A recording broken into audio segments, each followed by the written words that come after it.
Welcome to the Board of Education September 5th, 2023 work session. Please stand as we observe a moment of silence followed by the Pledge of Allegiance led by Mr. Watson.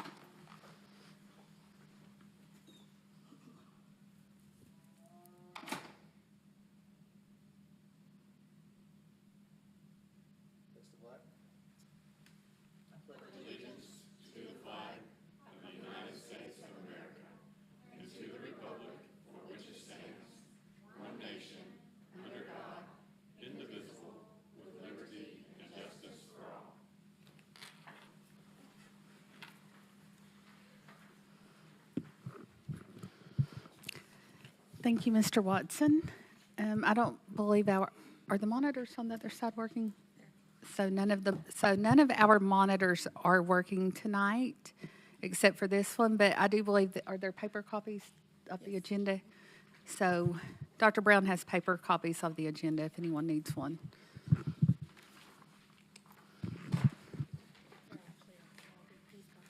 Oh, sorry. Just a reminder to those in attendance that these meetings are our only opportunity. The board has to discuss items that come before us as an elected body. We are glad you chose to attend, but please note the elevated noise does make it difficult for everyone to hear, board members and those in the audience. So if you do need to talk to someone beside you, we ask that you step outside to do so. Board members, the Law Department has requested an executive session on Thursday, September 7th at 4:30, just prior to our regular session. That meeting will be held in the conference room, G508, just next door to this room. Also, board members, just a reminder, if you have not completed your TSBA board evaluation survey that Ms. Coatney emailed you about, please complete that at your earliest convenience. Also, our annual workshop is quickly approaching and will be held on Thursday, September 21st and Friday, September 22nd. The approximate meeting times will be from 8:30 to 4 each day, but the meeting logistics, details, and agendas will be shared as soon as possible, but at a later date. Are there any requested changes to this meeting agenda? Okay, so we have a motion by Ms. Horn and a second by Ms. Henderson. All in favor say aye. Aye. Any opposed? Motion carries. Superintendent Ricewick. Thank you, Madam Chair, members of the board. I'd like to begin tonight by highlighting a great event that took place at Green Magnet Academy last week. I was pleased to join Principal Jessica Holman for the ribbon cutting of the reimagined outdoor learning space, which includes a play structure, a basketball court, and outdoor musical instruments, and many other things.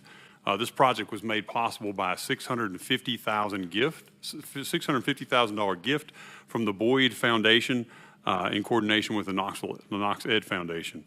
I want to publicly thank Randy Boyd, Jenny Boyd, and the foundation for their incredible generosity, and also for the KEF team for their important work to make this happen as well. It's really, I know some of you were there, but it's really a pretty impressive transformation of what happened there, so that's really neat to see. I also wanted to just mention that I traveled to Washington, D.C. With other district leaders to accept the Secretary of Defense Employer Support Freedom Award, the highest U.S. government honor to employees for support of our National Guard and Reserve employees. Our Human Resource Department and school leaders do an outstanding job to support National Guard and Reserve employees, and we're grateful for their dual role as educators and also as service members. I'm grateful to Major Michael Hicks, Social Studies teacher at Hardin Valley Academy, who serves in the Tennessee Army National Guard, for nominating us for that honor. It really was neat to be able to go up there, and actually we got to tour the Pentagon as well. But it was really neat to see we were the only school system in the country of the 15 organizations that were recognized. So and it was great. Got to spend a lot of time with Major Hicks as well, and just an incredible educator, as well as with some of the generals there, talking about just what Major Hicks does for them. Right now, like he shared what he's doing right now. He's been called up to be active, and he is actually in process of moving the Tennessee tanks to the Ukraine to support. And that's part of his logistics job right now. So, again, we have people who are highly talented, also who teach in our classes, but also serve our country. Finally, I want to remind everyone that our annual coupon book campaign begins on September the 14th.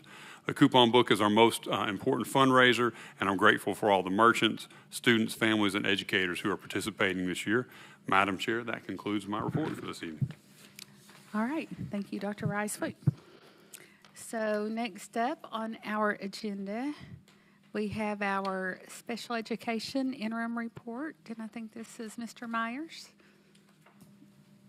If I could, real quick, Jason, before you start, if that's okay, Madam Chair, I just want to start by saying this: that this I'll let Jason talk in a second, but a couple things I just wanted to say first. So this is really a critical point for us as a district, and just want to remind folks, when we took this on a couple months ago by asking, this was really what we wanted to do as a staff, and really brought that to the board at that time to really say, how can we serve? And we mean success for every student.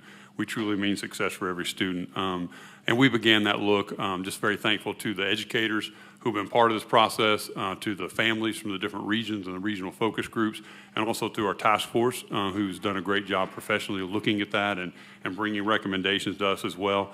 I just wanted to say that we know that this work is hard, but we know that it's the right work. And until all of our students are achieving at the level they need to and have those obstacles removed, we'll continue to work on continuous improvement. And I just wanted to say that about Mr. Myers before he gets started. I've known Jason for about 20 years. I knew him first as a special education teacher, and knew his commitment in the classroom and his commitment to making things happen for kids even at that level. He was an early co-teacher that we had in a design that we had at the school we were at, just working on infusing algebra and English with a special ed teacher teaching beside a certified teacher, and just the ideas and the innovation that he brought to the task. And I just was anticipating what he's going to share tonight. Can tell you that I personally couldn't think of a better person to lead this work. I know his heart, and I know his 2 decades of work that he's put into this. So looking forward to hearing that. Thank you. Good evening, Madam Chair, members of the board, Dr. Ricewick, and thank you for your kind words. As always, Dr. Ricewick, no pressure at all tonight. I'm happy to share the interim report on special education with the group tonight. As you recall, in February, Dr. Ricewick tasked me with conducting and leading a deep dive into our policies and procedures and practices in student success. Over the last couple of months, we've heard from our RTI team, and most recently, we heard from our Special Education Task Force. Tonight, I'm going to be discussing special education and what I believe will be our path forward. This should look familiar. This is the framework we've used to guide this work. For tonight's purposes, I want to draw your attention to the overlap between some of our input mechanisms and our capacity to start taking action. This will be important as I start talking through some of the work we're already doing. In student success, we believe that this work was too important just to sit and wait until we had gone through the full process. So as we have gotten input, whether it was from our educator input portal or our family focus groups or from the Special Education Task Force, we believe it was important to immediately start taking steps to improve opportunities for our students. So across those multiple inputs, we found a few themes, and that's what our discussion topics will be today, is immediate action steps that I'm proposing to fill the needs that we've discovered across these input mechanisms. First, we want to improve our communication, frequency, quality, and consistency. And you're going to hear me say all staff a lot tonight throughout this, and I want to be clear that from my position on all staff is all staff, starting with me, the assistant superintendent, through our director of special education, through every level of our organization. So this is not just going to be something we're going to push down to schools without not first visiting our own capacity and our own willingness to grow. I believe that we lead from the front, and that's what I intend to do. So anytime I say all, so I don't have to remind everybody what all means for real all. Meeting the needs of students with disabilities is not just the obligation of the special ed department or student success. They are our kids. They are our students in Knox County. And it will take a willingness to change our mindset across the board to fully meet their needs and give them the best opportunity to move forward in the future. So we're going to start with improving our communication. We're going to enhance our protocols and practices. We're going to expand coaching and training for all staff. We should all be modeling continuous learning at every level in our organization. The second we stop learning, we're dead in the water. So again, all staff means all staff. Developing a student-first school-level decision-making strategy. We have to get back into a position where the decisions are being made for students by those who are working most closely with that student. And that is going to be a major priority as we push this work forward. Building our capacity for continuous improvement. I want to be clear tonight, under my leadership, our pursuit of continuous improvement will never be finished. There will never be a time where I sit in a meeting and be like, yeah, we've arrived. We're as good as we can ever be. That time will never come. I felt that way when I started my career as a TA, and it's just as true today as an assistant superintendent. We will continually be seeking to get better. And then finally, we want to improve our processes for collaborating with families. Before I dive into this slide, I want to talk about why I'm committed to this work. I've addressed the Board of Education over the years over countless topics. Like some of them, like I had to talk about bed bugs one time, and I don't know a lot about bed bugs, just to be candid, right? All the way to, what's the difference between 3 feet and 6 feet for social distancing, and what's this mean if this person gets isolated, and what are we going to do about this mask mandate, and all these things.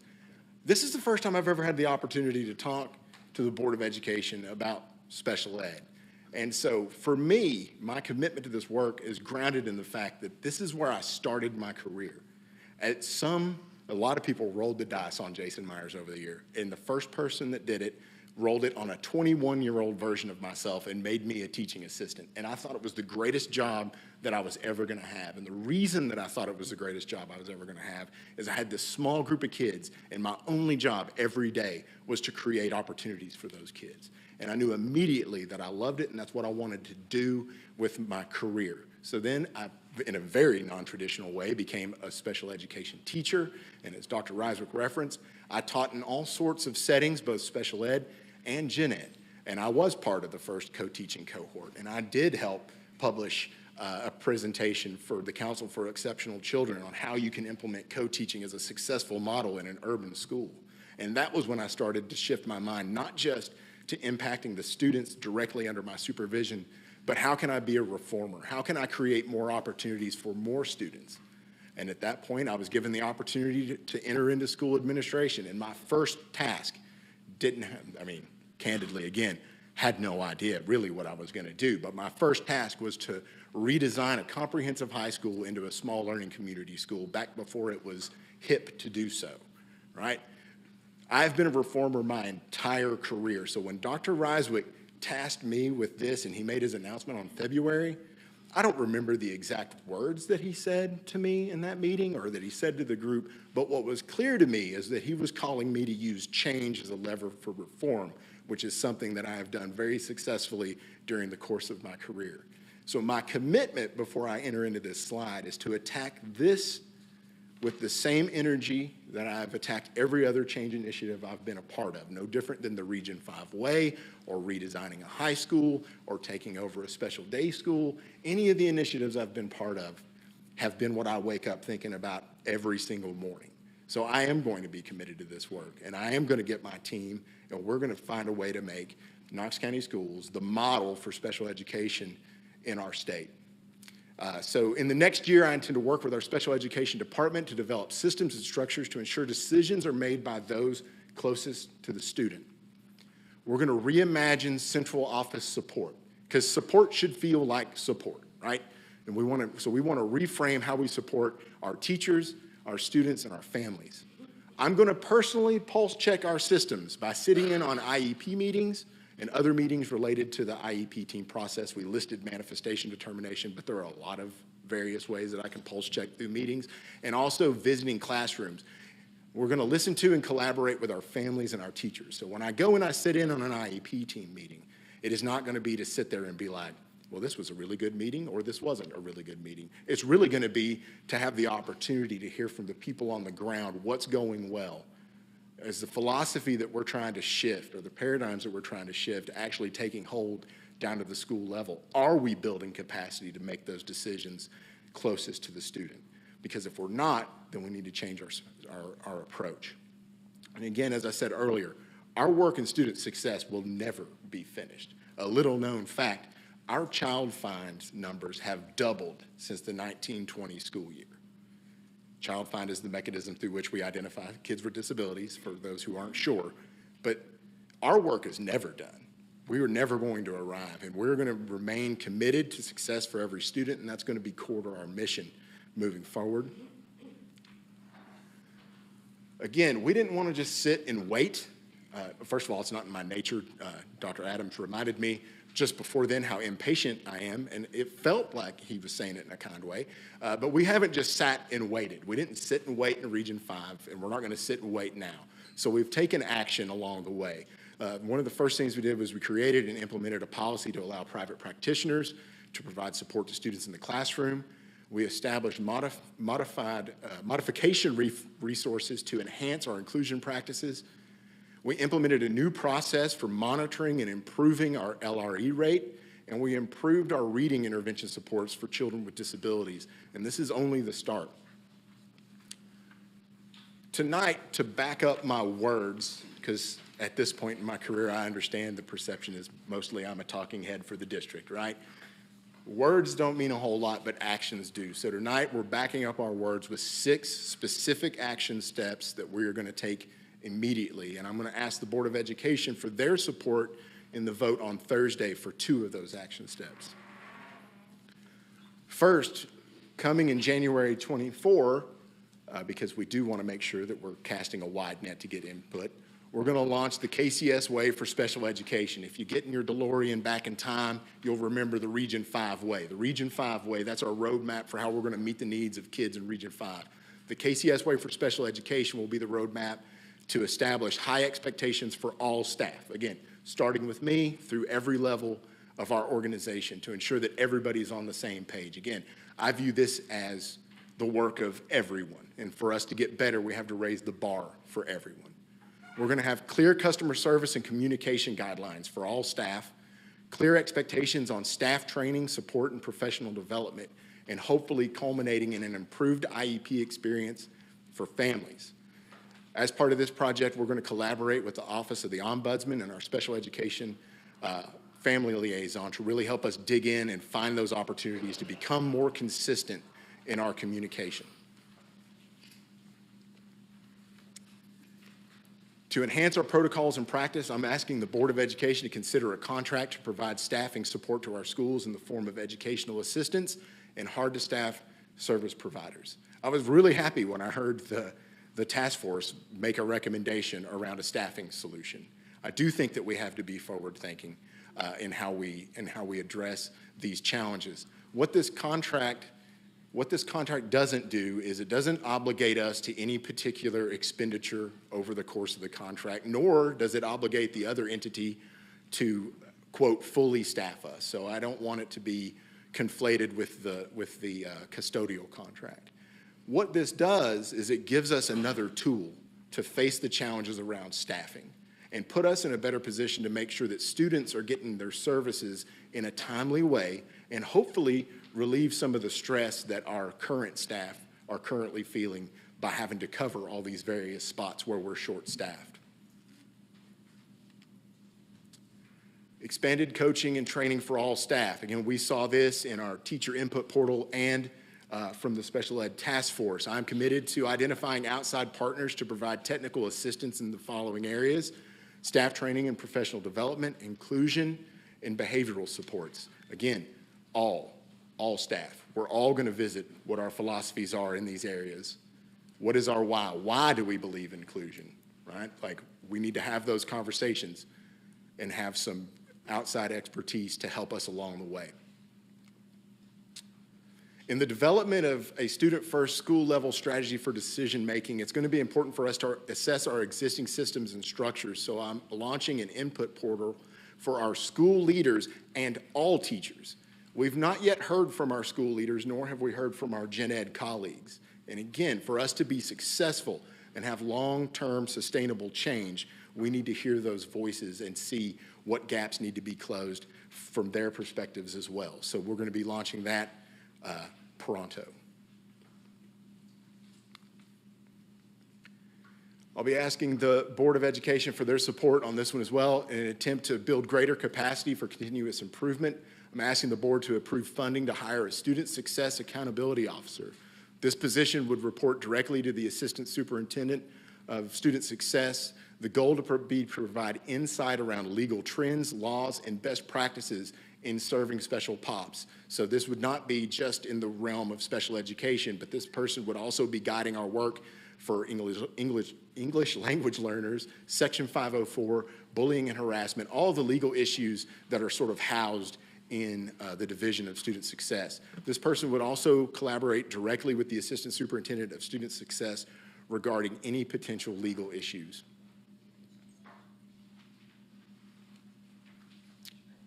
And finally, collaborating with families. I'm committing tonight to developing a framework for a council to provide insight and lend perspective into our continuous improvement initiatives. This will be comprised of parents and caregivers of our students with disabilities, educators from the special ed side and the gen ed side, as well as KCS administrators. I'm committing this council to be ongoing and meet on a regular basis, probably mirroring similar to what we do with our family councils in our regions. So as I wrap up, I want to just reinforce that I'm excited about the opportunity to bring about change and reform to special ed. But cultural change takes time. We're a very large school district. This won't happen overnight, and it won't happen without commitment. So I've talked about my commitment, and I'm ready. We're gonna get after it as soon as we get through this board presentation, right? We're gonna get after it. So the change work is hard.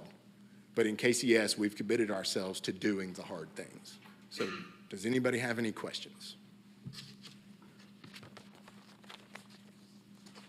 All right. I guess your presentation answered all of them. So there you go. I would like to thank you, though. I especially appreciate you sharing your commitment and the why, because I think as board members, we have seen that, but from the family standpoint, the community standpoint that might have had less than desirable experiences, they may not have seen that from the district. And I do think it is important that people hear that. So I appreciate that. Also, I would just like to note, because I know I've gotten a lot of emails and they've been very helpful, and I hope they keep coming, but this work isn't happening in a vacuum, right? I assume you're still coordinating all the services and doing all your IEP team meetings and all those things in addition to this. So it isn't going to happen overnight, because we still have to continue to support our students and families. Yes, ma'am. In the work that we do every day. All right, so anybody have any questions? All right, so moving on to our regular agenda. Let me dig it out here. I have a lot of papers tonight.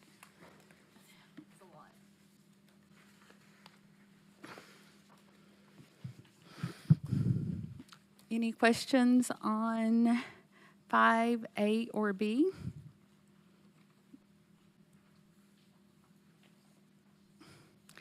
Going to C, items and contracts, 1 or 2.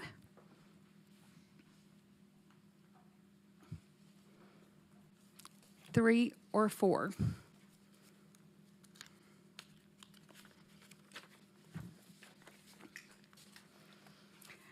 Five or 6. 7 or 8. 9 or 10. 11 or 12. 13 or 14.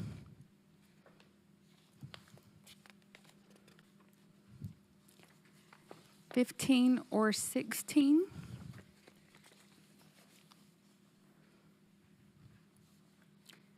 17 or 18. 19 or 20.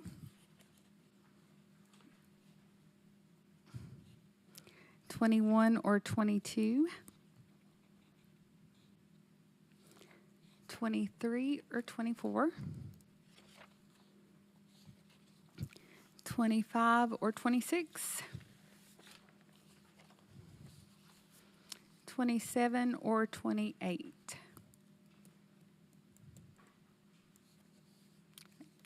Moving to board policies, 6A or B,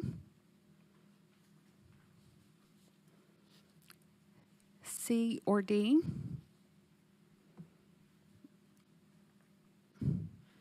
E or F,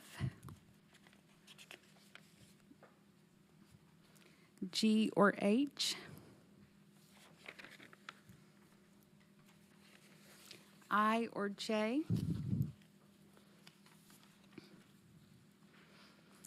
K or L, M or N, O or P, Q or R. We've got a lot of policies. I missed that policy review. Yeah, right? We make it through the alphabet. S or T. U or V. W or X. Yes, Ms. Hurdle. Thank you, Madam Chair. So regarding Policy X, homework, I was looking over it and everything seems great, and I feel like that's something that all the students would definitely be on board with. However, I was just wondering how such a policy could be implemented and enforced, as, say, if a teacher wasn't complying with the policy, how is a student supposed to bring that up and have their problem fixed? That's a great question, and Dr. Wilson is not here tonight, so Dr. Ricewick. Thank you, Madam Chair. I think Dr. Wilson knew you were going to ask that. No. So he didn't come tonight. No, I'm kidding. No.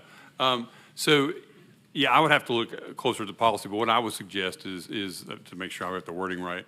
But I would think, first, always we try to start with a conversation with the teacher, right? I mean, probably don't bring the policy and say you're violating policy, but kind of have some kind of conversation just around, that sort of thing. Sometimes I think students can also go to the parents to have that conversation, because sometimes that's more of a conversation between the parent and the teacher that can happen then. And then ultimately, usually we see most things resolved at that level, but if not, administration at the school could get involved too. So, most of the time I would think that it would probably be a good way. I could see it, depending on the age of the student, you might not want to go to have that conversation with the teacher in the relationship. You might want to have your parents do that. But I think some do have that relationship to be able to do that. And most of the time, I think it could probably be resolved from there. There's, just looking at some of those things. And again, like a lot of these policies, sometimes there are times when a project's due that might be more homework than, and given times than there would be at one time. But it's probably always better to start with that conversation, but ultimately probably getting the school administration involved if there's two different viewpoints when that conversation happens. Thank you. And just to follow up, do we communicate these out to the schools once they're approved, I assume, so that those communications can be made to the teachers and staff as well, correct? Mr. Watson? Thank you, Madam Chair. I actually don't have a question about X, but I couldn't find my note for policy N, but I did find it. So this is the one regarding organization for instruction. On page 2, line 13, I'm wondering if there's an error there, or if it's intended to say what it does. So line 12 and 13, it says high schools and the 865 academies will have a freshman academy and sophomore career-themed academies, but it's really sophomore through senior, correct? So it seems like it kind of cuts off there at sophomore, which it doesn't seem as expansive as it's intended to be. Is that right?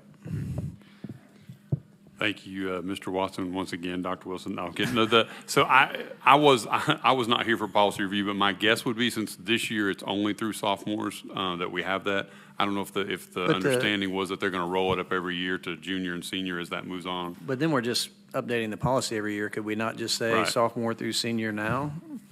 I mean, that is the intent, is what we're going to do. So I don't. I see Ms. Jackson standing. back There you are. too. Great. Would you Shannon's got it. would you like to speak to this as well?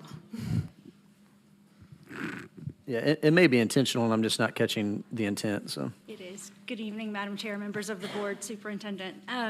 So you are correct. We were, what we were anticipating is that for this year, it would be true to say that we are in the academy model for 9th and 10th graders, and that since we go through an annual policy review, next year it would be true for us to add the 11th graders, and that felt like the more accurate description for what we were saying for the current model. Okay, thank you. Thank you.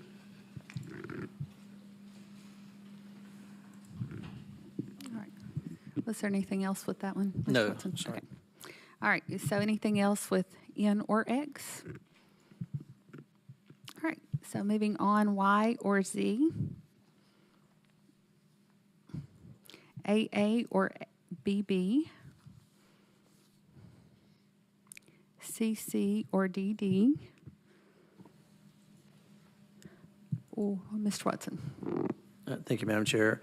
On policy DD, controversial issues, I think it's just a typo, but on page 1, line 36, and page 2, line 1, it's the same typo.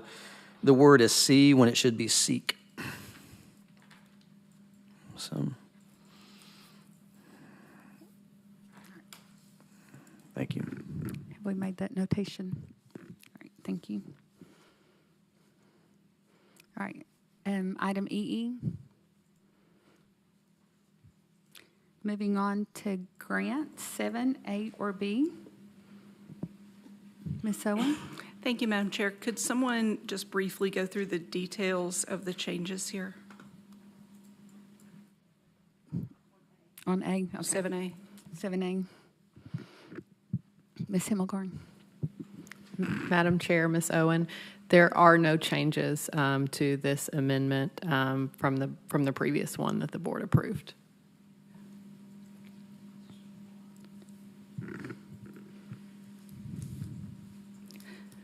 So I guess the word addendum is kind of throwing me off there. So we are just continuing as is? Yes, ma'am. Okay, thank you. We're following the timeline that the state requires for the addendum. We do anticipate some changes in the last year to the spend plan, but there aren't any at this time. Thank you.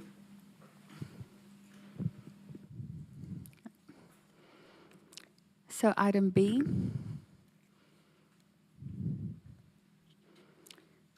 Item C or D.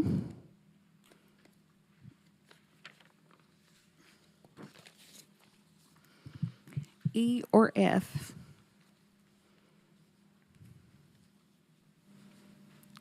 G or H. I or J.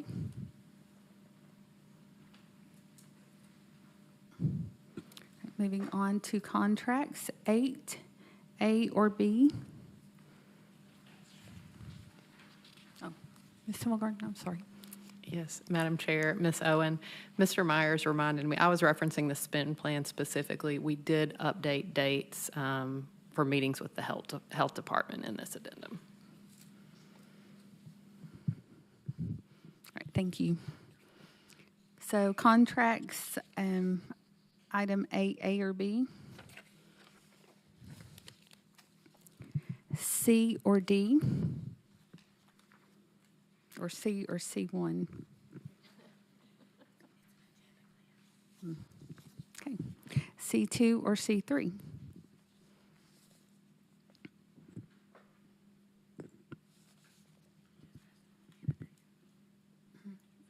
Oh.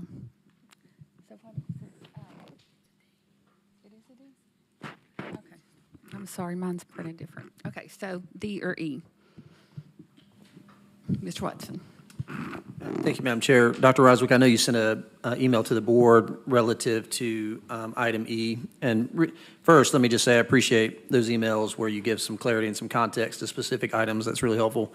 But I thought it would be good for since we talked a lot about the salary study, for you just to talk about that publicly and share anything that you want related to the addition of the classification study and what that hopefully will do for us. Thank you, Mr. Watson. I'll actually have Ms. Himmelgarn speak to that. So this is I would say, support of this, because I think this is the way we do our salary schedules, I think, is kind of unique, and this was something that we found that would be, I think, beneficial to the full study. So go ahead and please. Yes, Madam Chair, Mr. Watson, this is an addition of a job class study. So what Evergreen, the consultant, discovered in digging into our salary schedule and our position descriptions is that we've got a lot of positions in the district.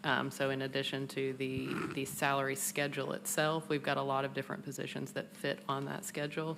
So the job class study addition compares salaries to job duties across different position titles in different departments. So an example would be a supervisor in one department and a supervisor in another department. They're paid on the same pay scale. Are job duties comparable? So looking at those type things. And with the addition of the classification study, we're still less than half what we had budgeted, correct? Because we had Correct. budgeted around 300,000. Correct. It's an additional around 58,000, but still well under the 300,000 that we budgeted. It comes in around 123.5. Yep, thank you. Ms. Horn? Thank you, Madam Chair. I actually had the same question, so thank you, Mr. Watson. But I also, and I appreciate that work that you guys are doing, Ms. Himmelgarn. And I also just wanted to say, and Dr. Wilson's not here, but I'm really glad to see the contract with Junior Achievement, and I think that's a great organization to utilize and hopefully be able to pull in some community support also. So kudos for that one.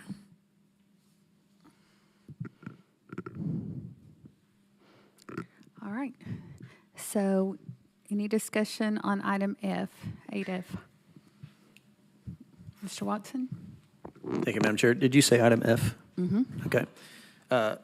Mr. Myers, one, thank you for the passion. I mean, you have been in front of the board a lot when I've been on the board, and that was definitely the most passionate you've been. I really appreciate you kind of cracking yourself open a little bit and letting us know where you're coming from, and I think it's evident in the work that you guys are putting forward.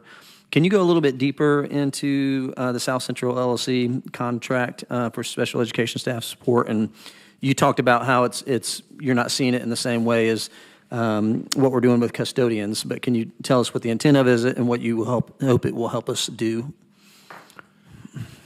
Sure, thanks, Mr. Watson. Yeah, in terms of the particulars of the contract and the who's and the what's and all that, I would probably defer to my colleague, Ms. Himmelgarn. But the why is to make sure that we can get students the services they need in a way that is timely, so that we're not in a position where we're having to deliver services during extended school year to remediate some of the lack of services during the school year. It puts us in a stronger position to meet the needs of kids.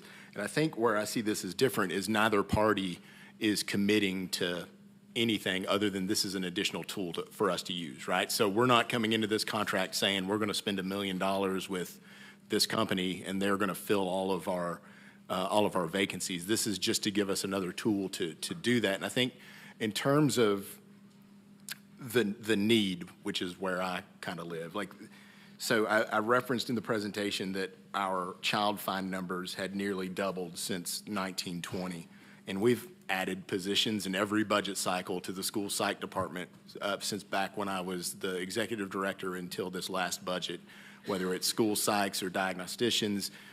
If you name it, we've added it to try and keep up. We're currently down 5 psych positions. And I talk about child find because that's a really easy, tangible thing because we monitor that number very carefully.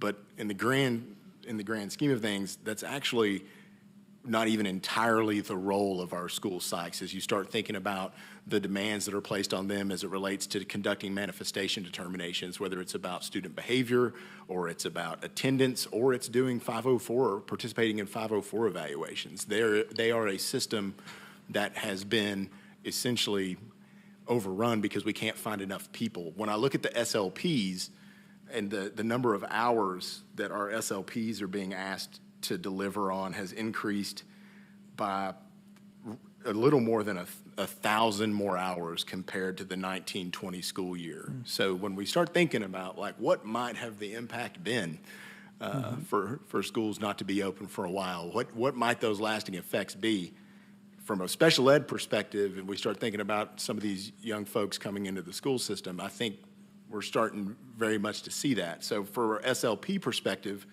we're down 3. But what that represents is 8 schools who don't have a specifically assigned SLP, which means back to the burden on our current staff, that means our existing SLPs are dividing their time even more so that they can go and try to provide services in these schools. So to me, the why is we've got to try something, because I've been in special ed, as I referenced earlier, for a long time. And when I came to Knox County, I benefited from things like signing bonuses for tough-to-staff positions. We still have that practice in KCS. Some of our educational assistants are eligible for stipends and supplements and things of that nature. The problem is just a really complex one, and I think that to solve issues in the current job market, I think we have to think about the solutions a little differently. And I think that the more tools that we can have in our toolbox to address these shortages, the better off we're going to be. I think this contract is also unique in that it includes the potential to be able to capture more educational assistants. And for reference, we have 60 vacancies in our TAs right now. Ms. Himmelgarn on her desk has a request from the special ed department to add 11 more to try and support the work we're doing around inclusion. And for all intents and purposes, there are no applicants. So if you're listening and you would like to be a TA, hit us up, right? Like this contract doesn't give up our obligation to go out and recruit people. It doesn't change the mission of Alex Mosman and his team of going out to get folks. It just gives us an additional tool. Yeah, I'm just trying to understand how the tool works. I don't think it's about making it easier for sure, but the ESS South Central LLC, do they already have people with these credentials on their staff that they would place with us, or are they just headhunting? Are they another group that's like helping get people that will come through a pipeline? Like, how does it actually work? That's a good question, and it's a little bit of both, and I'm going to have Jennifer address that. Madam Chair, Mr. Watson, that was my answer. It's a little bit of both. Do they currently have on staff the amount of people to fill all of our 63 SPED educational assistant vacancies and the school psychologists and SLPs? I'm not sure that they do with the specialized area, the school psychs and the SLPs. But like Mr. Myers said, it is another tool to work towards filling those vacancies. Cast the net wider. Correct. And like Mr. Myers said, we will not stop recruiting for these positions as well and attempting to fill them with KCS employees. And it doesn't necessarily matter, but I'm curious because I've never heard of them. Are they local? Yes, they have a local office, but they are not only local. Okay. They're not only local. And what are the people that are already on their staff, do they do any direct service themselves, or are they placed through other companies all over the place?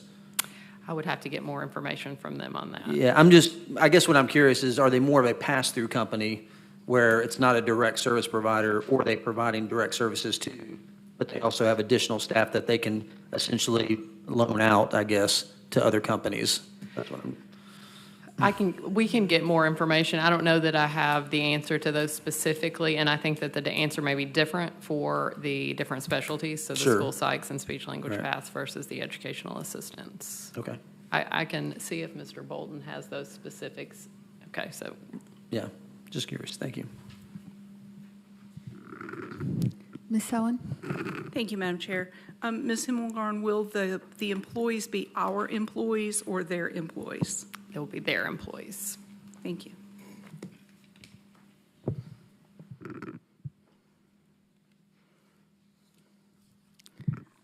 All right. Any other questions or discussion on that item? Moving to regular agenda items, item 9A or B. Reverend Butler. Thank you, Madam Chair. I'm sorry, but I was wanting to ask, as you all use acronyms, SLP. Speech language pathologists. Okay, because I heard SLP about 57 times. Yeah, sorry about that. Thank you. I just hope I wasn't the only one who didn't know. Yeah, the acronyms always throw me off too. Sometimes I have to go back and look them up. All right, so items 9, regular agenda items, A or B? C or D? Ms. Owen? Thank you, Madam Chair. I appreciate Mr. Myers asking for the position in D, but I have some concerns. And the main concern is that when I look historically at things that have happened in Knox County schools, what I see is that groups of parents bring us an issue and bring us a proposed solution, and it seems that we always adopt that solution in a little different way than the way it is proposed. And it always seems to be a way that is less helpful than intended. An example would be when our DEO committee suggested that we have ombudspersons for special education and for general education. It was suggested that the ombudsman be a position that was outside of Knox County schools, so that that person was not under the direct supervision of the same people that the ombudsman was supposed to be potentially challenging. And that seems to be the same recommendation that has come from the current committee, is the recommendation is for someone outside of Knox County schools. And in each of these instances and in other instances that I've watched over time, what tends to happen is that we bring in this position and it starts out as a position that is working for correction, but eventually it becomes a position that is just sort of absorbed into the bureaucracy so that it isn't really effective. And I'm trying to do it really diplomatically, but the words that I have are not very diplomatic at all. What begins as really genuinely supportive position eventually rolls into something that becomes more of a covering position because it's not outside. It's not a, it's, when we have more people who answer to the people who seem to be part of the issues, that's not helpful. If we're looking for accountability, we need to be looking for some outside accountability. The reasons that we're looking at this position very much seem to be the same reasons that we were looking at an ombudsperson when we first brought that position in. And if that position were working, I don't think this would be the same recommendation that's coming up. So that's my concern. Thank you. Mr. Watson. Thank you, Madam Chair. One, I appreciate being able to see the job description in advance and read through it. I didn't have any questions about this, but I'm trying to listen to Ms. Owen and trying to understand what the dynamics could be, and you know, I don't have as much history on the board as that she does for sure. I think there's a balance in that when you have somebody who's completely outside of a system, and it's hard to get that person's attention when you need them. It's also, they're kind of always playing that consultant role. They can't really have eyes on as much as they need to when they need to. So I think that's one downside of that. But also, too, I understand in a system that depending on who you answer to, over time, whether or not that person that you're answering to wants you to behave in this way, sometimes you just end up behaving that way and you end up telling people what you feel like they want to hear. Now, obviously, this person their ethics based upon the experience that we're looking for and their background and all that should prevent them from doing that, and they should be willing to say the hard things. I mean, that's what we're basically asking them to do. But I'm wondering if there was thought about this person directly answering to Dr. Ryswick. And that's nothing against Jason. I'm just wondering if this is somebody who's supposed to put the ultimate check on one of our core 4 priorities, like they're the one who's like constantly holding up the mirror. And what we've said, and this is no fault of the law department, it's just the way the law department in Knox County and with Knox County Schools is structured, is that sometimes it's hard to both be the one that's defending us but also holding up the mirror too, right? We're saying this is what we want this person doing. I mean, if I was in your seat, I mean, ultimately I would want them to hold that mirror up to me. So I'm wondering if there was thought or conversation about that person directly answering to you instead of to Mr. Myers. Madam Chair, thank you, Mr. Watson. No, a lot of thought went into thinking through this. And, for us, I think it becomes a matter of expertise, right? We had great meetings with the law department, with David Book and with Mike Moyers and with Gary Dupler, kind of talking through just what you said, defining roles and responsibilities. And we really left there with a great consensus of kind of where things were. It was really clear from the end of our conversation that decisions to go to litigation or not rested in the superintendent's the decision for that. And so we all met that.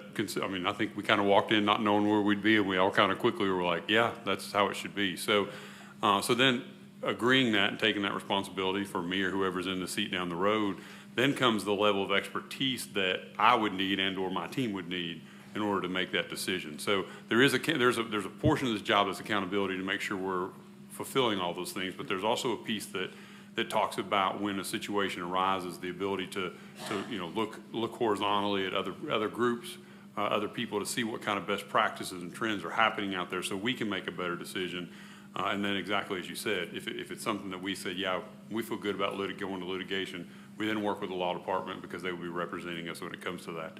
I think we thought a lot about this kind of like the way the Title IX, I know that's driven by state law now, but Chicovia, who's on our team, is a Title IX expert, worked at a university level to see that happen, really brought to us an expertise level. We all had opinions, right, on, this should be done or that should be done, and we work as a team with Brian Brown and with facilities, and Gary's part of that team too.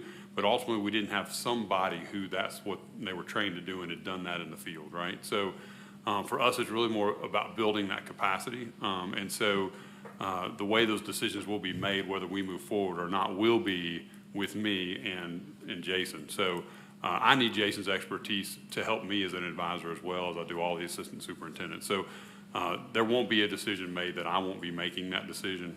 It's just there's some of those things that are kind of day-to-day things that Jason has knowledge of already. We meet weekly. We have scheduled one-on-ones, and he brings those things to me and says, here's where we are with this, and here's what we think we should do. We think that person's that other voice to be able to say, what are they doing in Chattanooga? What are they doing in someplace else too that might be a practice or we can look at that way to make that decision. So even if it reported to me, I would be bringing Jason into that conversation, and ultimately it's my decision.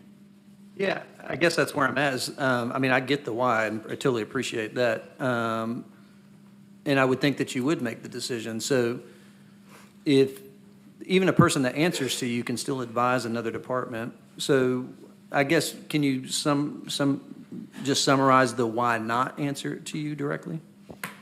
Good question. There are pieces of that too that like when it goes to litigation, obviously I would be involved with that. But there are some just basic pieces and ideas that Jason's charged to run in the department. So I think he would use that person as well to kind of look through things. And there may be stuff that's not litigation that comes to me that they're just looking. I mean, he's done a good job laying out. Tonight, I feel that we understand school or families' experience with the special ed departments. That IEP meeting, right? That's where they get, just like we say, a regular or general ed or all students is kind of what happens in that car line, right? But an IEP is a unique experience for them to have a look at the special ed. He's going to be working to redrive that whole culture, with that being the centerpiece in building all of our structures and supports. I think this person will be a great help to them as well, looking at those kinds of things. So although I might be involved in the litigation, there's probably 50% of the other parts of the job that he'll be doing with them on day in, day out to work through those things. When it comes to litigation or not, then that's when I think we'd be brought in. So, or I'd be brought into those conversations. Jason does a good job keeping me abreast of that right now when it comes through.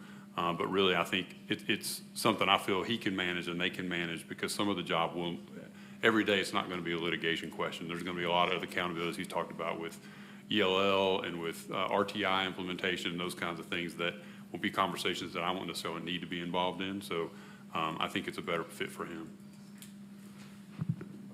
And I'll just echo real quick what Dr. Roswick said. I did sit in with that meeting with Mr. Dupler and David Buke about this position. And I, like Gary, I think we all went in wondering how it was going to go, because we really weren't sure where everyone was, especially right after the recommendations came out.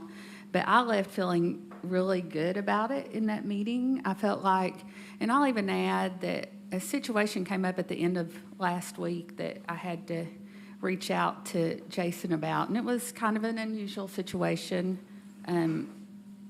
But I was thinking at that time, wow, would it be helpful to have this person, right, to be able to ask this question to? Because I had some legal questions about it, and just questions about our practices and things like that. And I guess in my mind, I was seeing that, like that being a good situation to have that person on staff that I could directly reach out to along with Jason about it.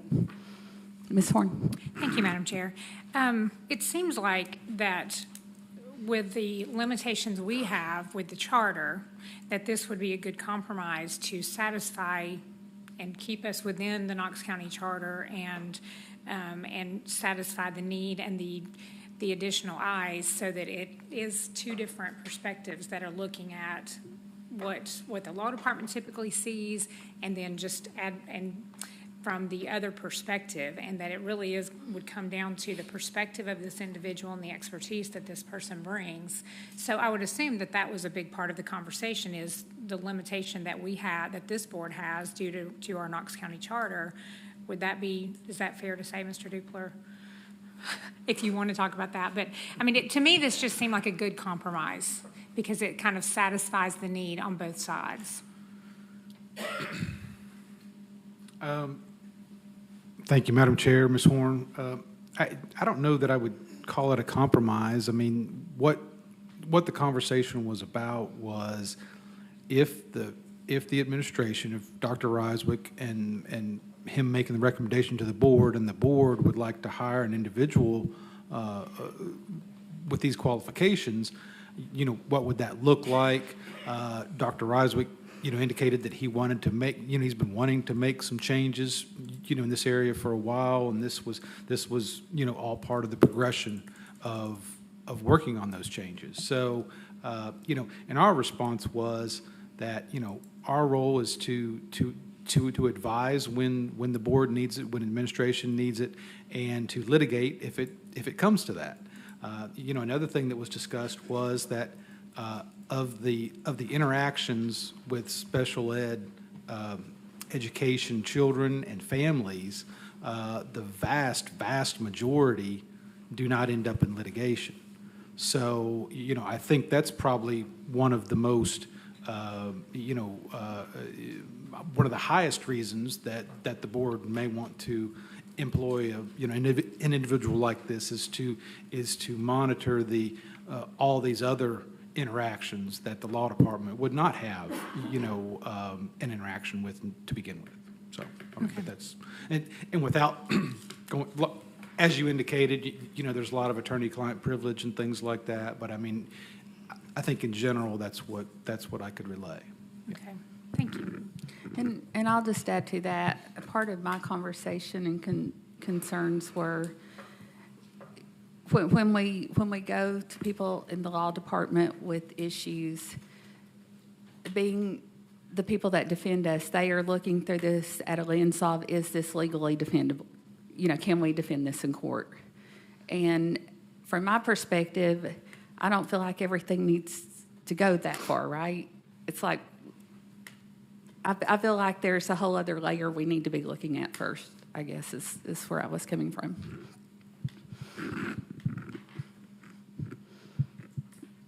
Ms. Owen? Thank you, Madam Chair. I want to be clear that I'm not speaking necessarily against the position. I'm speaking against the structure. And in looking at the structure, I'm not looking at Dr. Ryswick or Jason Miner's office. What I'm looking at is the overall structure of, does this person have the freedom to say what they need to say? If I were sitting here right now as an employee of Knox County Schools, I might not feel free to say what I need to say. I might not feel free to critique completely honestly. When I'm talking to the person who has the ultimate ability to fire everyone in the district, I might not say exactly what I think. Sitting here in my position now, I can say exactly what I think because, you know, no one in this room can fire me for saying what I think. I can make people mad, but you can't fire me for saying what I think. It's very different if my position is specifically to tell you what I think, and I may not feel that I can. And that has nothing to do with who is in administration right now. We don't know who will be in administration in the future and how that could play out. If we are looking at adding a position specifically to ensure that the needs of students are being considered appropriately, that position needs to have some oversight from somewhere besides the people that they are supposed to be critiquing. So that's my issue with that. However, I want to point out something else that's somewhat important.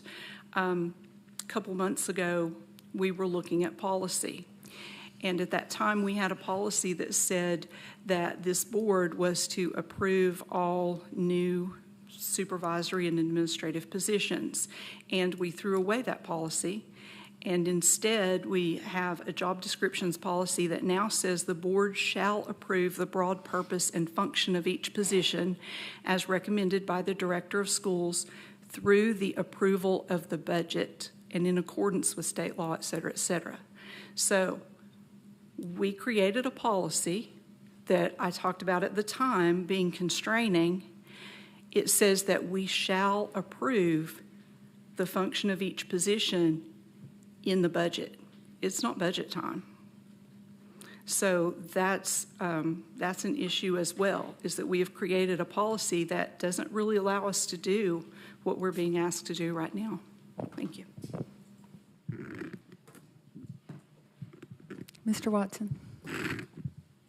Thank you, Madam Chair. I want to be clear, too, that I'm all for the position, and even though Ms. Owens' comments made me think about my potential concern, it's a different concern. And the title that's being presented is Student Success Accountability Officer, and Mr. Myers' title is Superintendent of Student Success.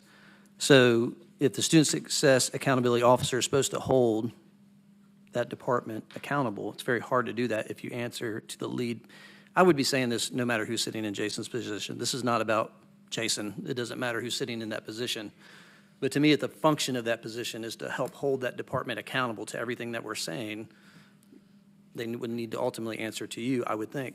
So, and you know, it's ultimately, Dr. Roswig, I don't feel like it's my role as a board member to get in the weeds about how you structure the organizational hierarchy. I just think it's something to consider because I do think, I mean, I've been in situations where people don't always want to say something to their direct report. And if you're calling this person a Student Success Accountability Officer, they should know that's part of their job. But they would need to know, there would have to be some way that they need to know they can jump over Jason. They should feel like they can do that they should be able to do that and go directly to you. Because if they don't, and again, this is not about Jason, it doesn't matter who's sitting in that seat. If the person at the top, Jason said earlier in this presentation about leading from the front, if something's broken at the front and this person's there to help point it out, but he's answering to the person who's at the front. You see what I'm saying? That's difficult, I think. I think it could be difficult, depending on the person, so, but. Ms. Pike? Thank you. Related to this job description and stuff like that, my questions are a little bit different that I see in concerns. You know, I see education, experience, qualifications, and, you know, we just heard Mr. Myers give a very compelling speech about his experience with all of this stuff, but what I don't see in the job experience is that they would also have any on-the-job experience in working in special education and directly with those people. And it would be my fear that while they have gone to law school or potentially 5 years of experience with legal issues, and it says related to special populations, that seems a little vague to me. I would be concerned that this is a person that's just going to make sure that we're meeting the law and not exceeding the law, and that's one of my big concerns. Mr. Triplett? Yeah, just a couple questions. One, who's handling these, like this position now? I mean, who's doing that work now? Madam Chair, Mr. Triplett. So I think it's Myers can probably answer this better, but Dr. Loy and the executive director of special education for that part. We have other folks in ELL, also in RTI, like that are running those, Alicia Jones and her team. You know, they all work obviously with Jason as well, looking at that. As Mr. Duper's laid out, there is consultation for advice from the law department in some of those things. And you know, I think, again, I get the good fortune of working with everybody in this district office, and I know how hard they work for kids every day. I think sometimes over time things happen, and probably people get close and things like, you know, and I think it was a good time for us to kind of reset some of the roles with the law department. Everyone who's been involved in those things has been, again, kids first, you know, looking to do those kinds of things. But I think it's a time for our staff to be able to take a look at that, and really, before we move into things like litigation and that sort of thing, us to have kind of formed our own idea and direction that we want to go. So I would say currently it's kind of a team effort working with the law department on advice on some of the things, as Ms. Christie said, you know, whether this is legal or not, or whether this is doable or not. I think what you heard from Mr. Myers today is a commitment to go beyond just what's illegal, but to go, you know, beyond to see what's best for every student. And we feel like there's need for some of that legal expertise. We always say all the special ed directors are kind of pseudo lawyers, like on the side for what they've done, but we don't have that level of someone who has that or that ability to reach out. When you take someone like Karen Loy and her job, she's managing all the IEPs and child finds, and her supervisors are working on all that all the time. This would be someone who could be that expert on the team that would have time to look at trends and practices, would also be able to look at kind of what's out there legally, look at some of the pieces of that case, so that when we do go to the law department, we feel pretty set in where we are, and then they can advise us moving forward into court or not. So I think it's just a slight shift on that. I don't know, Mr. Myers, if you would add to that.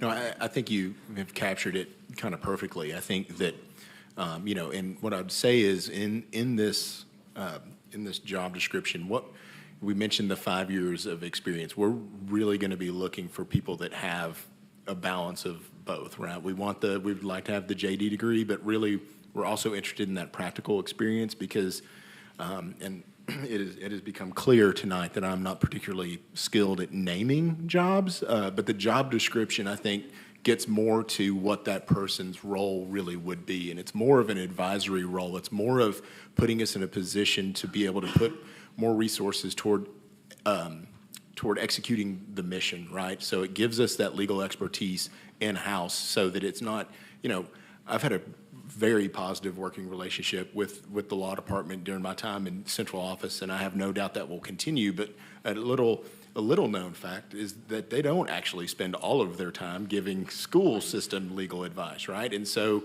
you know, in terms of our efficiency and agility in the department, it would be ideal to have that expertise in-house and to help us in that advisory role. And as we think about re-envisioning where we're going to, how we might want to move forward in some of these areas, again, it's adding greater capacity to our team to make some of these choices as we move forward, and hopefully lives a little bit more in the gray area. Because I will tell you, a good lawyer is they're going to give you the black and white, letter of the law answer, right? So a person that has that balance between practical experience and letter of the law experience, I think puts us in a better position to not always have everything be one way or the absolute other, right? It puts us in a position where we can go to, again, try to go above and beyond, and hopefully put ourselves in a position where we're asking better questions too. Like, it's not a very pleasant question to be like, do you think we should or shouldn't?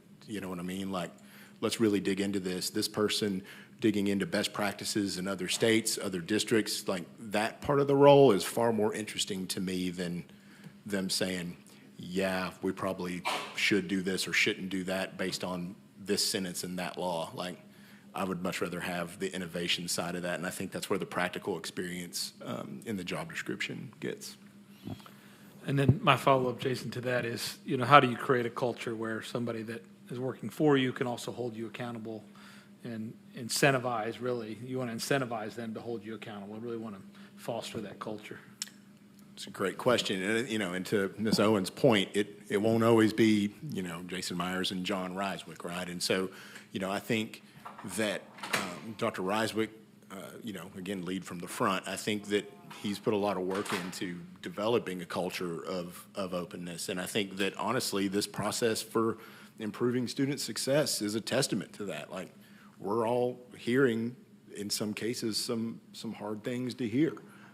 People, and I would say the same thing of the commitment we made in the work in Region 5 and engaging with the community there. Like, we had to take a hard look at ourselves, a hard look at the work we're doing, and it's not an indictment on the work of the past. It's more about shifting our focus forward. And I think that, as we think about the kind of culture that we want to build in KCS, and I know the kind of culture that I want to build in student success, I don't think that there's anyone on the third floor that would be scared to walk into my office and be like, Jason, where I don't agree with this. Like, that's not the culture that I'm trying to build in student success, and I know it's not the kind of culture that Dr. Ryswick's trying to create. It's not about right and wrong. It's about the best idea winning, and that's the culture that we're trying to build in KCS. Thank you. Reverend Butler. Thank you, Madam Chair. I'm approaching this with some hesitation simply because I'm thinking that I have a lot of these thoughts that I agree with everybody. But one of the things, when we did the DOE, Disparities on Education Outcome, I was the one who suggested the ombudsman's program because I served as an ombudsman for long-term care for about 9 years. And I worked for the Council of Governments and went into long-term care facilities to ensure residents' rights were being respected. And because I was outside of an entity that had any control over what I did have more autonomy and less pressure from the facilities. When we suggested the ombudsman program, we were looking at such a way that that person could be outside of the school system, the power aspect. But after, discussing the structure, they had to work for somebody, couldn't work for the board, because the board's only employee is the superintendent. And so if they worked for the superintendent, then that superintendent would have to supervise that person along with the other folk. So it ended up being in a position that is somewhat negatively affects the way that the ombudsman can really navigate as an advocate, because the ombudsman is primarily an advocate. That's what they do. They answer complaints from our customers, in this case would be parents and students, and then they go and try to resolve the issue so that it doesn't go, it is resolved for the student and it doesn't go any further, but if need be, it can. as I read the title, I did see that as an ombudsman type of person. But as I look at the job description, it looks like this person is if they were the ombudsman, the job duties would be that they would be really inspecting themselves, because they're the ones who are responsible for making sure that when I look at it and develop and refine a systematic procedure, those are things that a worker does, not an advocate. So it looks like this is someone who would work within the department. So I'm not sure if we're looking at someone who would be an ombudsman. You're looking at someone who would be advising whether or not, what do we need to do, if I can just speak plainly, what do we do so we don't get sued? What do we do so we can make sure we meet the law? And what do we do to make sure that we're meeting the needs of all of our kids? And that person is what I'm hearing with everybody you have working now. You don't have that person. So you need someone who has that expertise, and also someone, just speaking plainly, to have the guts to tell you what you need to hear, whether you want to hear it or not. And if you have someone, no matter where you place them at, if you have someone who doesn't have those guts, then they're not going to be able to do the job, simply because no matter what, have pressure from someone. The other thing is that I do agree with Ms. Bike that we have to have someone who knows special education, someone who has the passion. I was sitting there thinking we wanted Jason Myers with a law degree, but I think that's essential too. So we may need to look at what we want to call it to ensure that it meets what the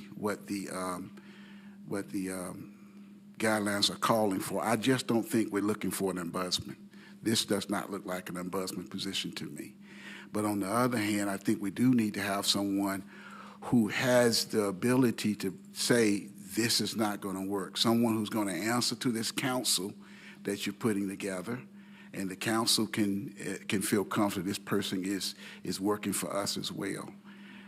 That's why I hesitate to talk. I don't have any answers. I just have some thoughts about it, in that I do think that this is a needed position. I'm not sure about if all of this is making sense. It may need some more work. The other thing is, I did have a question about, I see that it was $134,000 that was being asked. I didn't see the fiscal note, or how did that work with what we already have? Is that budgeted somewhere, or that something that's going to change the budget? Because I think Ms. Owens has a finger on the pulse of how does this affect us in terms of changing anything. Ms. Himmelgarn? Yes, Madam Chair, Reverend Butler. It would be a position that is paid according to our salary schedule, and that it would be an unbudgeted position, so it is not currently budgeted for. And the 134 includes benefits as well, so the total cost for the position, not just the salary.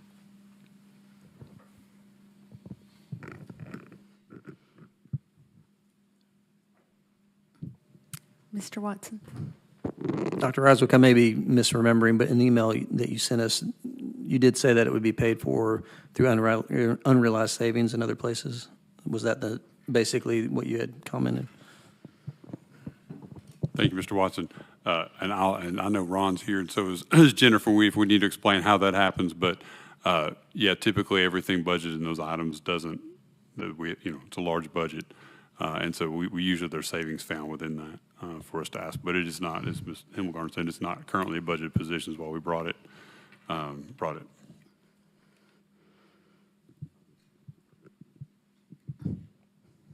right. So is there any more discussion on item D?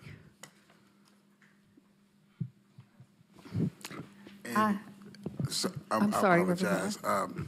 And quite honest, this is still a challenge for me when we have a discussion, and I know we vote on Thursday. But is there a way, Mr. Myers, that we look at the title versus the job description and looking at it from the perspective of is this the right title, or is that the right job description, or we just, because I think there is some confusion there. And the other thing is, and I will say this is my opinion, I think if they answer to Mr. Myers or they answer to Dr. Rizik, they still answering to the powers to be. So I think if that person is doing that job, they should be answering to one of those people. But if they're doing the Student Success Accountability Officer, maybe that won't work.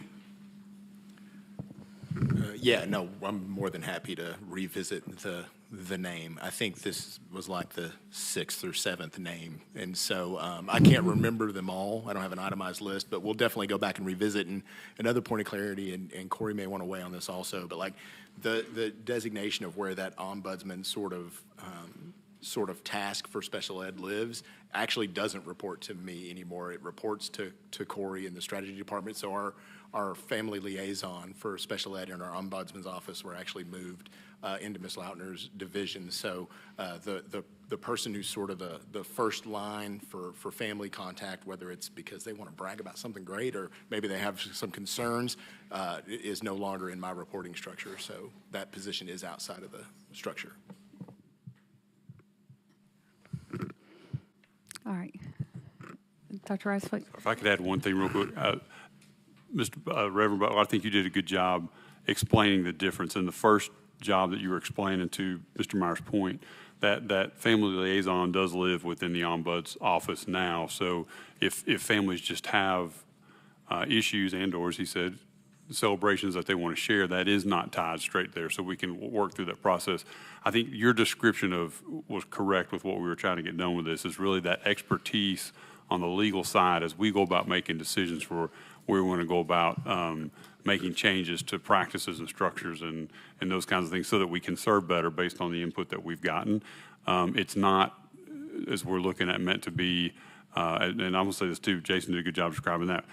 Ultimately, I'm the person who's accountable. Like, I get that, right? So, whatever happens, whatever this person advises or Mr. Myers advises, it's me, right? And I'm the guy you can let go, right? So I understand that. So, ultimately, I'm the guy who has to do that. So no matter where we put this person, it's still me that you guys hold responsible, and I understand that. So I do think, though, ultimately the goal is that they would be kind of advisement, looking at best practices, looking at some of those legal pieces of that. And I do think you've done a good job showing that liaison is still there for people who reach out with needs for special education. Well, thank you so much. And Madam Chair, I think I may have a couple of more seconds left of my 10 minutes. But the question that Ms. Bike asked is still stuck in my mind. Is there a need for the job experience to include working with special education or working with parents or students? Because it seemed like that is more, if it was just the ombudsman, but that is more of a factor, I think, in that person being able to do all of that. Sure. So initially, when we started walking through trying to design this position, we really were more heavily focused on the IDEA Section 504 component of it. But when we look at the division more globally, there are a number of legal factors that play into each department under my purview. For example, school culture deals a lot with student bullying and harassment, and there's a lot of law around that, right? So we wanted to kind of cast a broader net, so that the language of using special populations means that I want someone who has that experience working with our working in the ELL realm, working in the IDEA realm, somebody who has a more global experience working with that diverse group of students, because a broad range of different, there's a broad range of legal ramifications for all of those. Ms. Bike? Thank you. I agree that I think that those things are really important, but I think also understanding the experience of the process of what that's like for families to go through. I think either if you've been an advocate or you have worked in the school system and worked with those children, I think that that's a really important experience to have that would add to this job. I would imagine that your experience walking through all of that is very important in adding to your position. And I wonder if there's any way to incorporate something like that. I think, like, I get that you don't want to limit it too much. Like, I totally understand that, but I think it's a little more open-ended. And I think also where it says having essentially gone to law school, is that also going to include maybe being a member of the bar? Or is it just having gone to law school and having a degree? So, this is another thing that we went back and forth on. And again, where I landed was to prioritize some degree of practical experience. To your point earlier, a lot of practical experience dictates the decisions I make every day. And so I really value people who bring that to the table. So when we loosen that requirement, I think initially in our first draft, like a JD was absolutely the requirement, right? And so we tried to loosen some of those restrictions to be able to bring folks in that maybe have some more of that practical experience versus just, hey, I've got the JD degree, hire me. So. Yeah. Will you also potentially look at any sort of auditing experience and their ability to kind of lead meetings and things like that? Because I think that those are skills that might be in here and maybe I just missed. Like, I see that there's, like, you know, oral skills, written skills, communication skills, and things like that. But I think if you were going to come in and maybe bring you recommendations, that you would also need that skill set and confidence to be able to do something like that. I'll try to answer some of that, Ms. Bike, too. And kind of, I know we're focused in on this job description, but I also want to talk a little bit about what Mr. Myers said in the more global piece of that. So I don't want us to think this person's going to be like sitting in a room making decisions, right? And then calling Jason saying, here's what we need to do. You know, he's talked about the parent council that will remain. He's got people in the field as well, and his teachers, his principals. He talked about a council that's going to include gen ed teachers who are doing that. So I think ultimately all of those are voices in that. This person hopefully will bring in expertise on legal side and legal practice, right? So there will still be plenty of place for the voice for the practitioner and for the supervisors and for all that. So I just want to make sure I'm broad enough that it's, we're not just going to rely on this person for a decision, as we've seen through this process, have multiple input points and multiple conversations help us make a better decision. And I think that person could do this. So if they do end up having, a JD and they're more versed in law than they are in practical experience, or have more practical experience with a little law experience, our goal is to have those multiple avenues to be able to inform, ultimately, Mr. Myers and myself in making some of those decisions that we need to culturally do moving forward. Yeah, and I think also it's important to note that we need the right person. I mean, we want someone that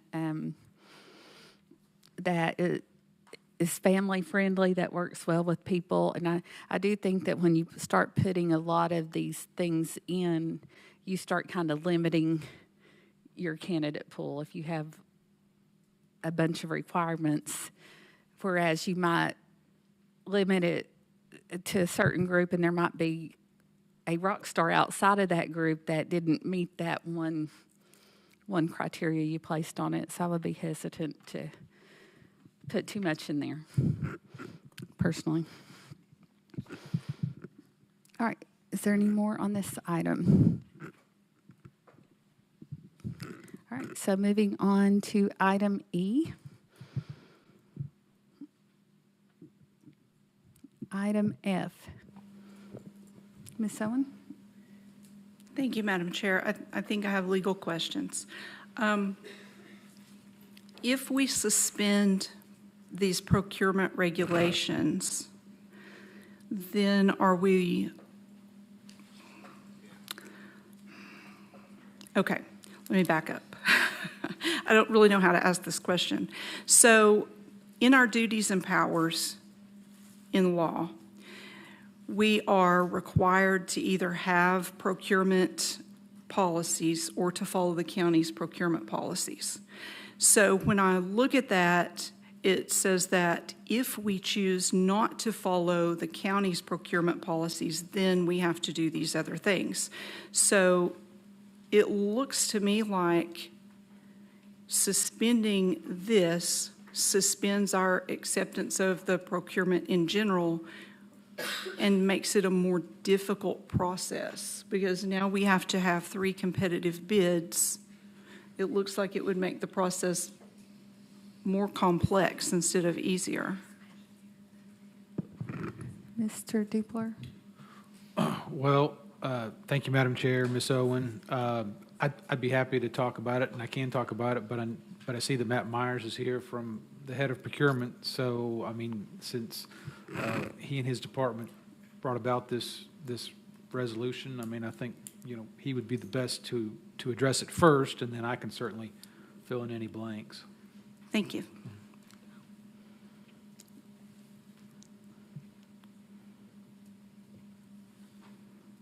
Thank you, Madam Chair, members of the board. I'm Matt Myers, Director of Procurement for Knox County Government. Ms. Owen, what we're doing is suspending 2 sections within the procurement regulations. I think they may be listed in the resolution. Terry, I'm not sure if they got that. There's just 2 sections where we are suspending these.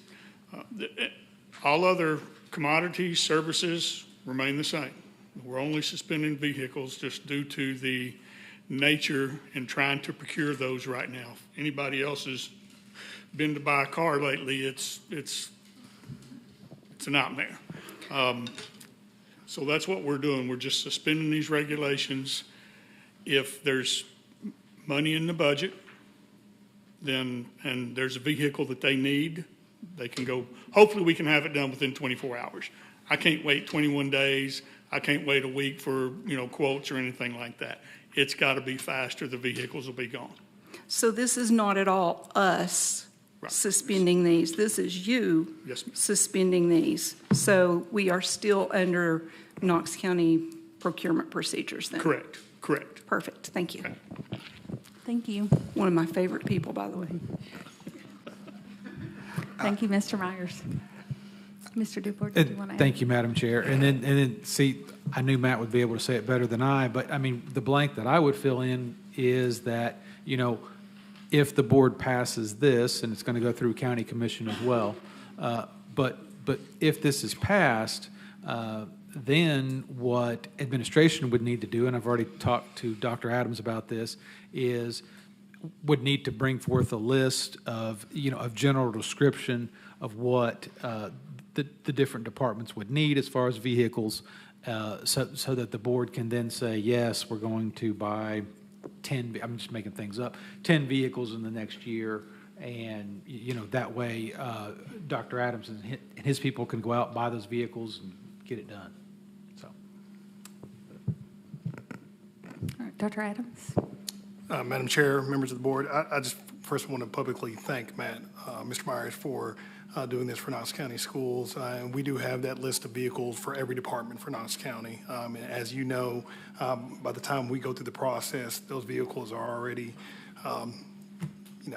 bought or whatever they're doing in other businesses. So we greatly appreciate your efforts to ensure that we have the necessary vehicles that we need. Welcome. All right. Thank you, Mr. Myers. Yep.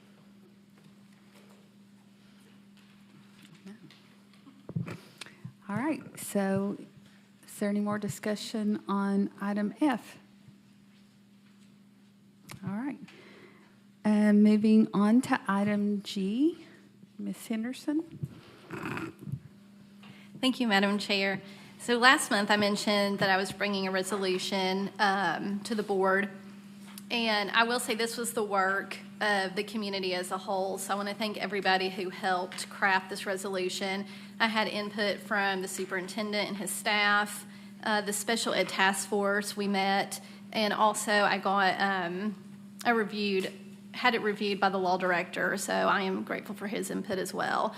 I think it's important to recognize the work of the task force, and I think this resolution really codifies that the board supports that work.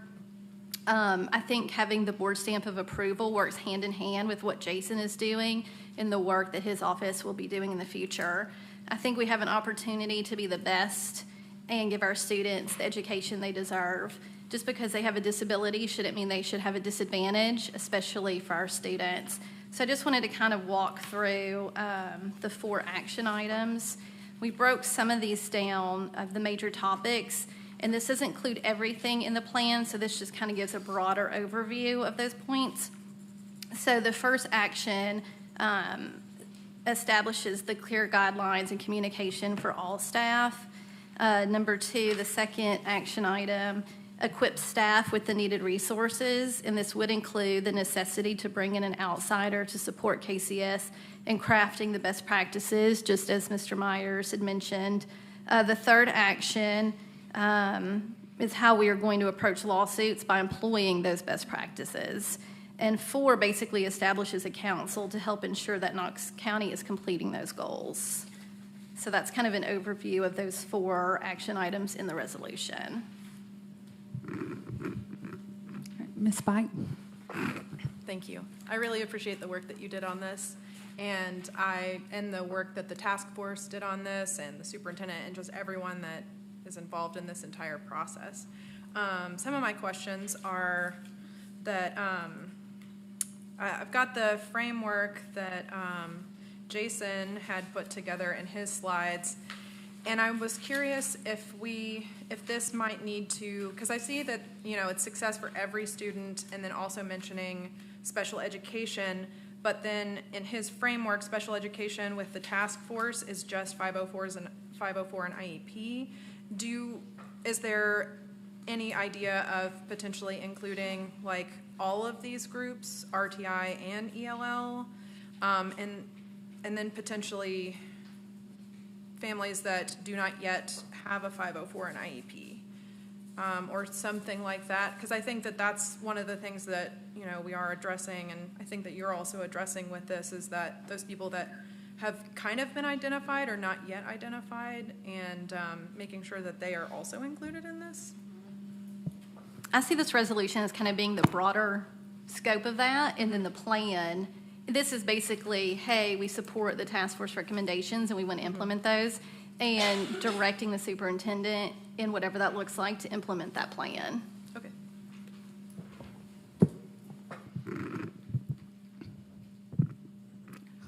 All right. Is there any other discussion? Ms. Henderson, did you? Oh, no, you turned your light off. Sorry. That was all I had, Madam Chair. All right. Thank you for that. Okay. Seeing none, we will move on to item H. Ms. Owen? Thank you, Madam Chair. If possible, I would like to just roll this into my presentation. It will fit better there. Okay. Thank you. I mean, I want to leave it here for next time, but.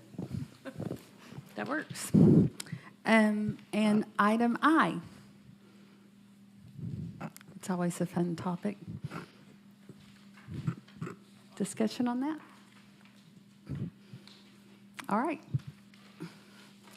Moving into, back on the right page here. Our regular work session agenda. We have our legislative update lobbying report. Is that where you were going to roll it, Ms. Owen? Yes, thank you.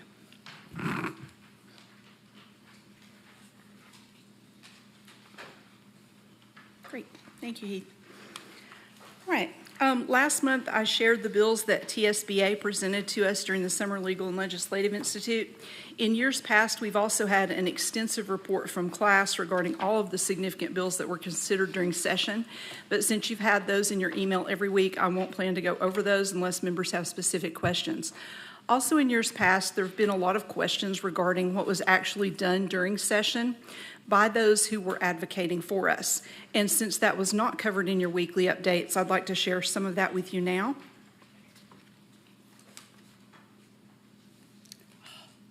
It worked earlier.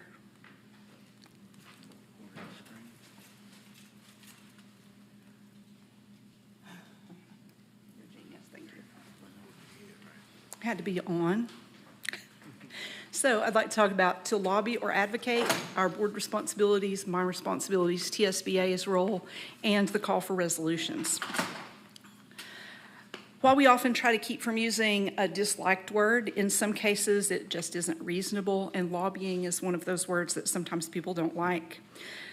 But when words have definitions that are in statute, we need to use the right one. And in the case of lobbying or advocacy, word choice matters, and it's important for factual transparency. A lobbyist is any person who engages in lobbying for compensation. Clearly, I and we are not lobbyists. Lobbying does not make one a lobbyist, but lobbying for compensation makes one a lobbyist. There are also other rules related to the amount of lobbying one does that would require an individual to register as a volunteer lobbyist. However, this also does not apply to us as a board or as individuals, as lobbying is actually a responsibility of our office. So to lobby is to communicate directly or indirectly with any official in the legislative branch or executive branch for the purpose of influencing any legislative action or administrative action. So if we are talking to our legislators and we are asking them to do something specific with a bill, if we are asking them to pass a bill, if we are asking them to move legislation forward, if we are asking them to change a retention law, if we are asking them to do anything that is to determine either directly or indirectly, if we are trying to influence legislation, then we are lobbying. So there are lots of different ways we communicate. Sometimes we educate just sharing information. Sometimes we advocate by supporting a position. We might support a position with each other here. None of that would be lobbying.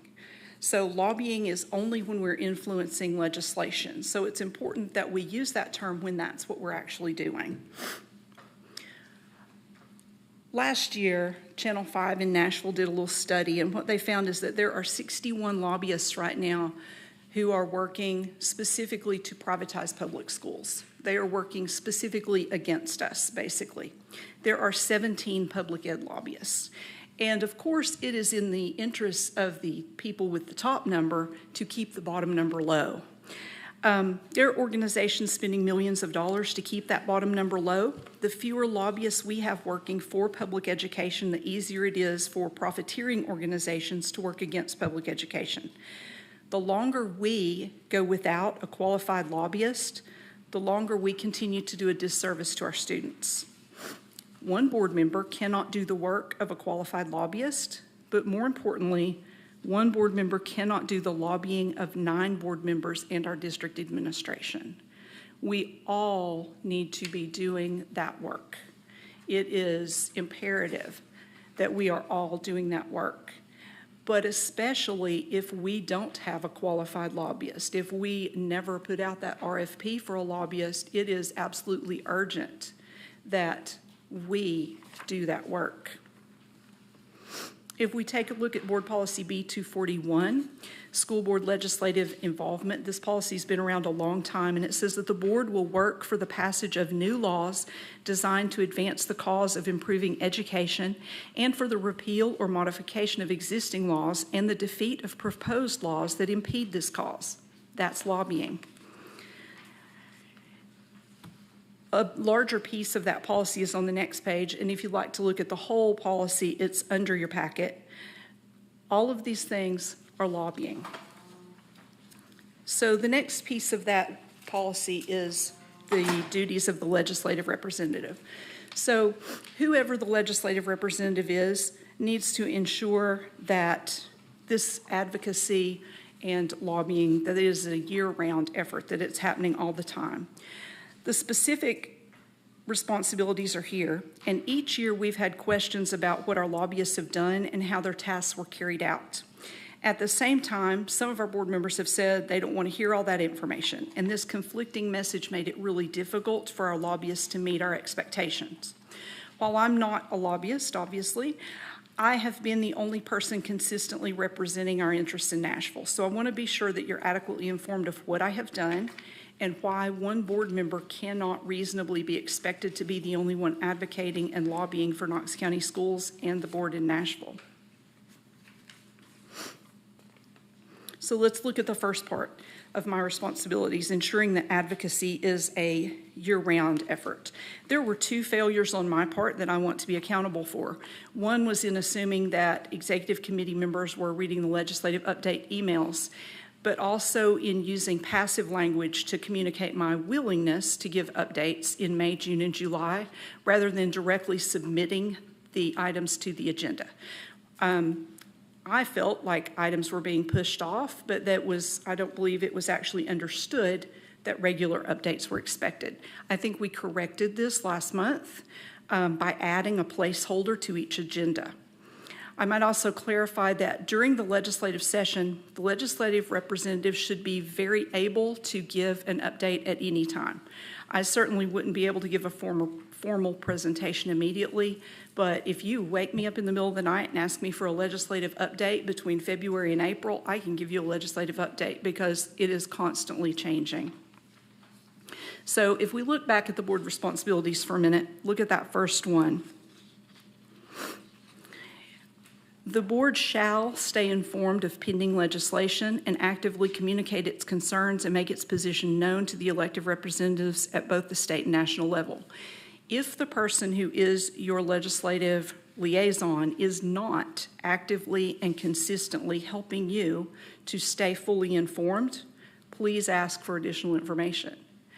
If I am not keeping you consistently and adequately informed, I need to hear that I'm not keeping you adequately and consistently informed, whether it's me or whether it's someone else. So the next ones, I've given them numbers. They were bullets in the policy, but bullet 2, 5, and 6, being the point person between the board and TSBA regarding legislative affairs, attending TSBA meetings, and attending TSBA meetings with other boards' legislative liaisons, I have laid out for you here.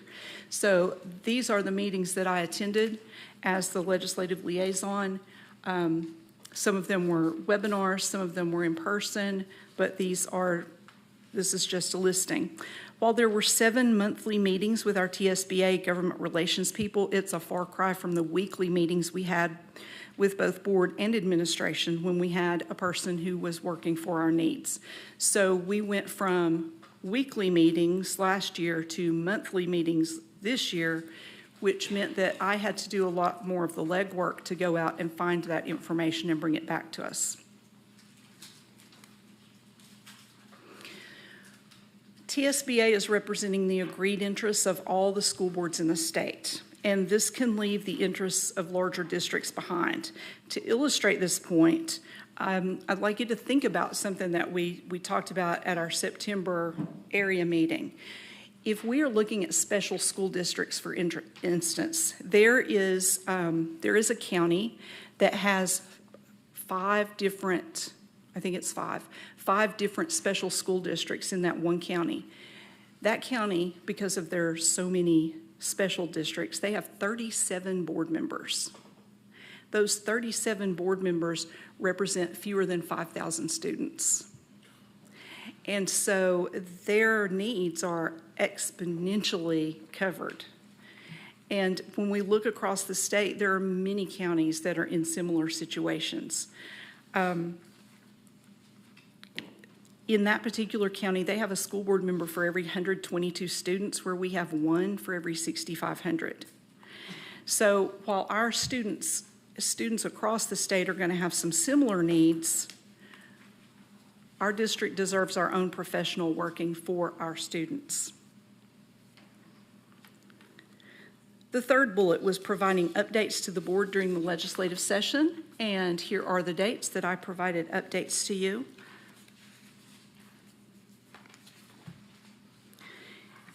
7 is communicating with legislators. And the way I communicated with legislators was by making 8 trips to Nashville for a total of 7 days. This is just from February to mid-April and does not include the TSBA Legislative Institute. It was more than 56 hours of driving, 52 hours in the Cordell Hull building. In an average week, I spent 4 to 6 hours preparing reports, 4 to 10 hours watching or listening to meeting videos, 5 to 10 studying amendments, 2 to 5 in live meetings, 1 or 2 visiting legislators or legislative offices, up to an hour calling legislative offices, and up to an hour talking with other advocates, attorneys, lobbyists, etc. Obviously, some of these hours overlap, such as listening to a meeting while driving or calling legislative offices while driving. So as you can see, it's a lot of time. And I don't want anyone to feel that I'm complaining about the amount of time. What I'm telling you is that I need help in covering this amount of time. And if it's not me, whoever is the legislative liaison is going to need assistance from this board. If we don't have a person whose job it is to do this, if we don't have someone who is there 24/7, we need to find a way for this board to be sure that we are there and represented at least 3 days a week, every week, February until mid-April. I had informal discussions. There were over 16, and these are just the ones that I kind of can remember. So that means either in the hallway or drop-ins with all of these legislators. The ones who have a star are specifically legislators who were on the education committees. The formal meetings that I had in office, this legislative session was difficult. As far as, and I'm not saying for me, it was difficult for our legislators because there were so many education committees that were formed this time. They were pretty much continually meeting. So for them to be able to have meetings at all was extremely difficult. A lot of their legislative meetings were back to back to back. So talking to constituents was difficult. I was very fortunate to get to sit down a couple of times with Representative White, Representative Sapicki, Senator Briggs, Senator Joey Hensley, and with Representative Ron Travis. But what did we talk about?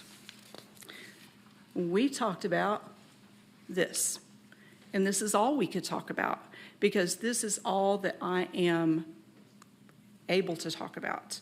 As your legislative representative, these are the priorities that I was given to carry to them. And so these are the only things these are the only lobbying items I have. I can't go and lobby for anything else. I can't go and lobby for changes to laws about chickens. I can't lobby for anything except what I've been given right there.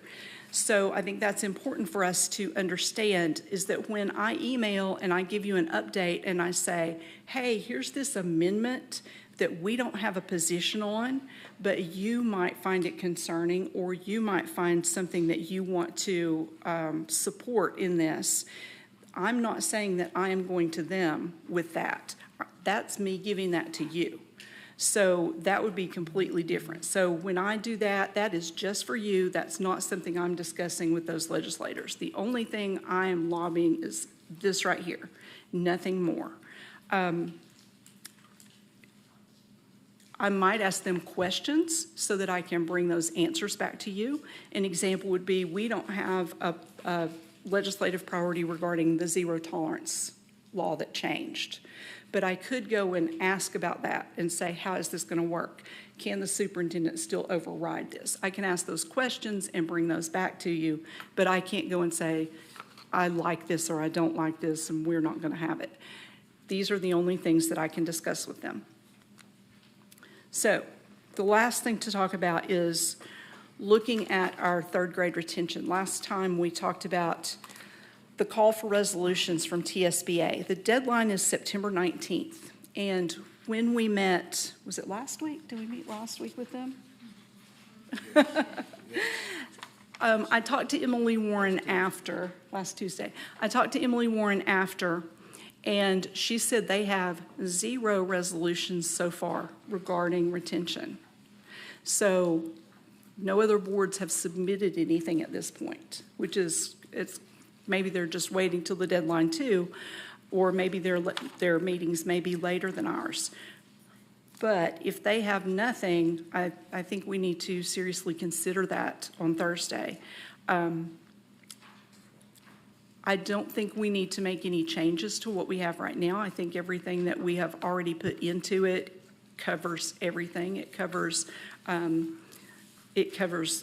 local control, it covers parent input, it covers all of those pieces. So I think if we want to look at doing that, we should do it just as it is. There is another option that I want to be sure you're aware of that Emily talked about. The deadline is September 19th, and what that means is if we submit a resolution by September 19th, it will be on the agenda to be voted on in November, right? Well, by us, by all of us,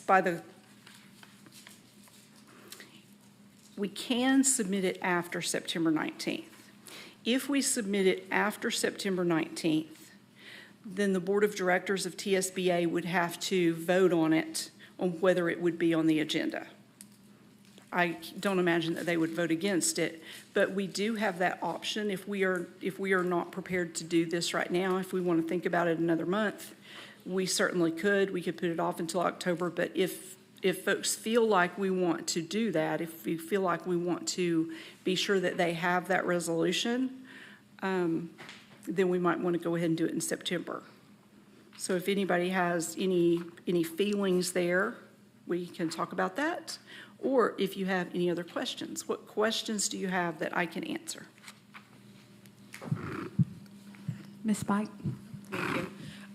What would the official process of giving that resolution to TSBA look like? The process would look like we would have to agree that we want to send this, so we would vote. And if we vote to send it to TSBA, then I would give the resolution to Terry, and Terry would send it to TSBA, I believe. Okay.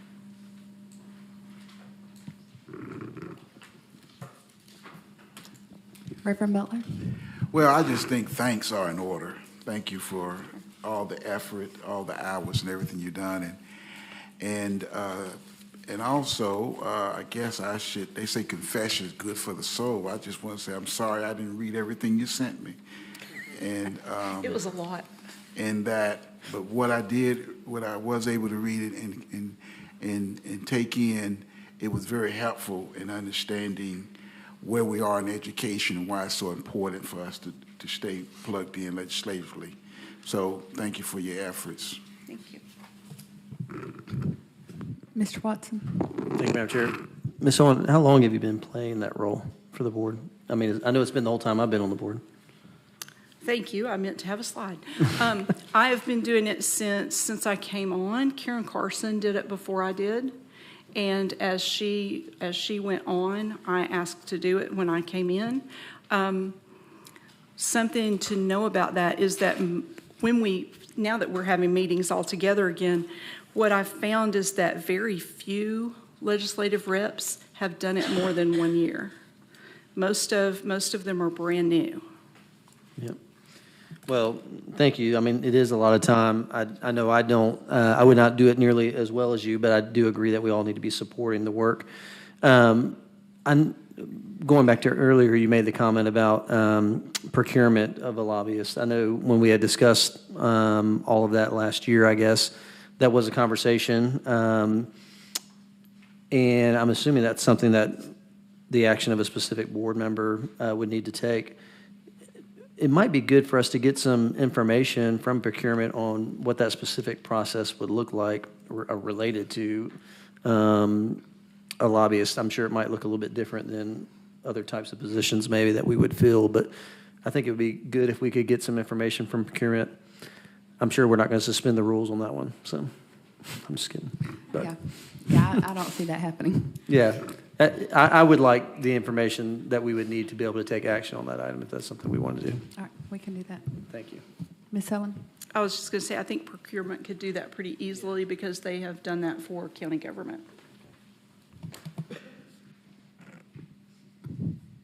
All right, so any other discussion? Okay, so moving on to item 9. Ms. Owen? Thank you, Madam Chair. Mr. Grubb, could we put this one up on the screen? This item is just to make me hush, which I think we will all appreciate. So last time I asked about our board member compensation and making sure it was transparent. And what Mr. McPherson did is he went back into the agenda that the budget that we approved, and he put in a line noting that county commission may approve a raise for county staff, which would in turn give us a raise. That does get the point across. However, When we click on that, what it says is this is the approved budget. So it appears that that line was there when we approved the budget, which is another transparency issue. So I thought, okay, what can we do to make this easier? So what we're doing to make this easier is here we are in this public meeting. Here is this piece of paper. It is as clear as mud so that everyone has it in front of you. Everyone knows exactly what was there, and there it is on the public record. Does anyone have any questions about that?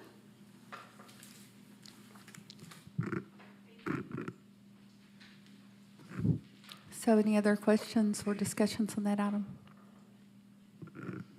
All right. Moving on to item 10. Ms. Owen? Thank you, Madam Chair. I have learned a whole lot about our background check processes in the past few days, and I would welcome Dr. Adams jumping in at any time. Basically, there are different levels of background checks depending on how much access people will have to students. For example, if I were at the teacher depot and I were having people come in and help sort books, they would have no access to students, and so that would be a very different level than if we had a person who is going on a field trip with students and will be alone supervising them. So that is something to be aware of, is that there are different levels, and so when people say, well, this person had this kind of background check and this person had this kind of background check, and how is that right? It's right because of their contact with students. So that is one thing that's important to know. I think I would like to see some kind of process for ensuring that our schools are doing our checks the same way from school to school to school, so that everyone is really looking at that the same way. So I would like to see that if we could. And anything else you can tell us about background check processes, I'd be glad to hear. Madam Chair, Ms. Owen, so the background checks, that's actually in HR. That's in the HR's department. What we do is with our school visitor management system, that's where we get involved for students, for anyone to have access to our buildings. So that's where we would be involved. Now, we work very closely with HR as far as the process and how we identify the different levels of the background checks as well. Thank you. I'm calling those the same thing, and that may be where the problem is, because I know that visitor management system is a little tiny background check. So that's what I'm thinking of, is that visitor management system where people are first coming into the building. And then there are people who are questioning the background check process because maybe they've been through the visitor management and they're confused between those. Yes, and the visitor management system, it's only to identify, it's to flag people who do not need to be in our schools or have access to our buildings. And so the background check itself, once again, that will go through the HR department. I'll let Ms. Hemmelgarn speak more to that. Madam Chair, Ms. Owen, yes, the HR department recently took in all background checks. So obviously, employee background checks previously lived with Human Resources, but now the school volunteer background checks do as well. And you're correct that there is a scale of involvement that would determine what, if any, type of background check is needed. The HR liaisons for each region are overseeing the background check implementation and oversight, and they are currently reviewing the processes to make sure that they are consistent across regions and also to make recommendations for how to get better. Great, thank you. Can we have an update on custodial staffing? Madam Chair, yes, Ms. Owen. So out of our 398 positions, we currently have 89 vacancies. 11 of those schools exceed the 50% mark as far as vacancies are concerned. We do have 40 schools that are fully staffed, which is good. But we also we anticipate about 8 custodians retiring this school year. We'll have approximately looking to retire in September. We'll have 3 looking to retire in September. So although our numbers are not as near as where they were last year, we are continuing to have multiple applicants come in for interviews. I know I've spoken to some personally, and so it's just the ongoing. We've got very high-quality applicants coming in, but as we have, with attrition, we've lost a few positions as well. So we are closely monitoring that. I will tell you, Dr. Reiswick has made it very clear with his SL team that we need to have the pulse of Knox County schools, and so I have been in multiple schools. I actually had a scheduled meeting with a custodian 2 weeks ago, and it was an hour meeting, which was very helpful. And so we're still feeling a lot of those pains, and we're really trying to understand what the needs are. Back to Mr. Myers, what he had said earlier, trying to give our custodians the tools they need to be successful and the support that they need. So we will continue to revisit that and work very closely with HR to ensure that we continue to fill those vacancies. And if we need to provide additional support, we will certainly look at those options as well. Great, thank you. Thank and you. The last thing I wanted to look at was our substitute processes. And I don't think I talked about this last time. What I'm hearing from people who are certified teachers who have worked with Knox County schools but have retired, they may be more than a year since they retired. Maybe it's been a year and a half or two. And so they are having to go back through the process and back through the background checks and all of those things. And what they are saying is that it's taken 6 to 8 weeks for them to get on a substitute list. And so I don't have anything to verify that except their personal stories. And I've heard from several people that it's taking them a really long time for these folks who are certified teachers and want to sub for us. It's taking them a long time to get them onto the sub list. So I'm hoping we can look at some way to kind of speed that process up, especially since they've been our employees, some of them for many, many years. If there's any way to look at something to expedite that. Madam Chair Mathone, yes, we can definitely take a look at that. You are correct that if the break in employment has been longer than a year, there are a couple extra steps. Hopefully not 6 to 8 weeks worth of steps, but we will revisit that to see where we can make some improvements. Thank you. All right. So is there anything else on that item?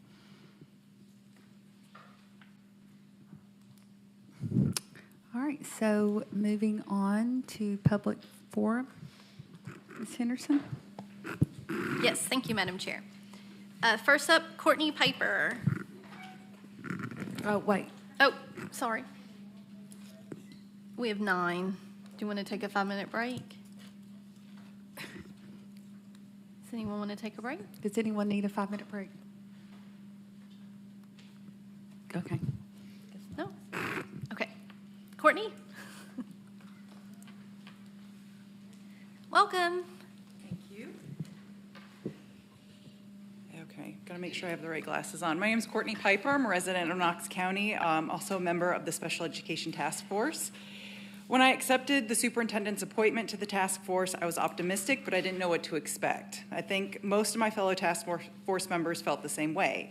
We felt like we'd all been here before, yelling into the wind. Special education services are broken, something needs to change, there's a culture of resistance, help us. I was pleasantly surprised at and grateful for the reaction and support our work has received. The report that Jason Myers provided the board is sobering and closely mirrors the task force report and recommendations. In fact, I would say that our recommendations provide an actionable roadmap for implementation of his commitments and focus areas. And Mr. Myers, you have my full support to that end. While I acknowledge that change will not happen overnight, I believe the pace of change can be accelerated. 2 specific recommendations that can accelerate the pace of change is hiring an outside inclusion expert and establishing a special education code of conduct for all of its employees that Vice Chair Henderson has mentioned in her resolution. To me, as a parent of children with all different abilities in Knox County schools, as an employer who hires and also bears the responsibility of letting people go, and as someone who takes a great deal of pride in being an active and engaged member of our community, I see the path forward very clearly. Accelerating the pace of special education improvement begins with leadership. Setting clear expectations for the special education director and all employees, setting a new culture, one that values inclusion, follows the law, and puts students first. A leader who sets this new culture celebrates and recognizes employees that embrace it, and delivers consequences when expectations are not met. For example, parents continue to be told things like, the principal will approve your request for a private practitioner in the classroom, specifically relating to ABA therapists. This was not in the policy the board passed. I fielded no fewer than half a dozen calls with this odd interpretation of the policy. It wasn't until I made a second desperate plea to Mr. Myers for help after a parent actually recorded a conversation that he assigned someone to clarify the policy with principals. But this is still happening. How? Or in my case, I have yet to be approved for my son's ABA therapist to join him in the classroom, despite submitting my information in July and countless attempts by my provider to contact health services to obtain clarity and direction on the policy. We can make Knox County Schools a model district for special education by following the task force recommendations. Vice Chair Henderson's resolution is an important one to end the culture of resistance that's been allowed to fester, and I thank her for her leadership. Additionally, there are other items on your agenda that will address some of the issues laid out by Mr. Myers in the task force, the Student Success Accountability Officer, and subcontracting for certain services and positions are all steps in the right direction. Thank you. Thank you, Courtney. Jennifer Rose. Hello. State your name and county of residence. I feel like you know the routine. You know the drill, right? Jennifer Rose, Knox County. I just want to thank you, Ms. Henderson, for putting the resolutions up in front of the board, and thank all of you guys for listening and taking those into consideration, along with thanking the task force for all of their hard work in coming up with those. I want to also thank and let Dr. Ronswick and Mr. Myers know that we here as parents are here to support any way we can to bring these resolutions forward. The findings of the task force, along with the recommendations, are on point and cover issues, along with parent concerns parents have been facing and advocating for over 20 years. Along with all the other parents, ask that you all please support Vice Chair in the urgency to make these changes.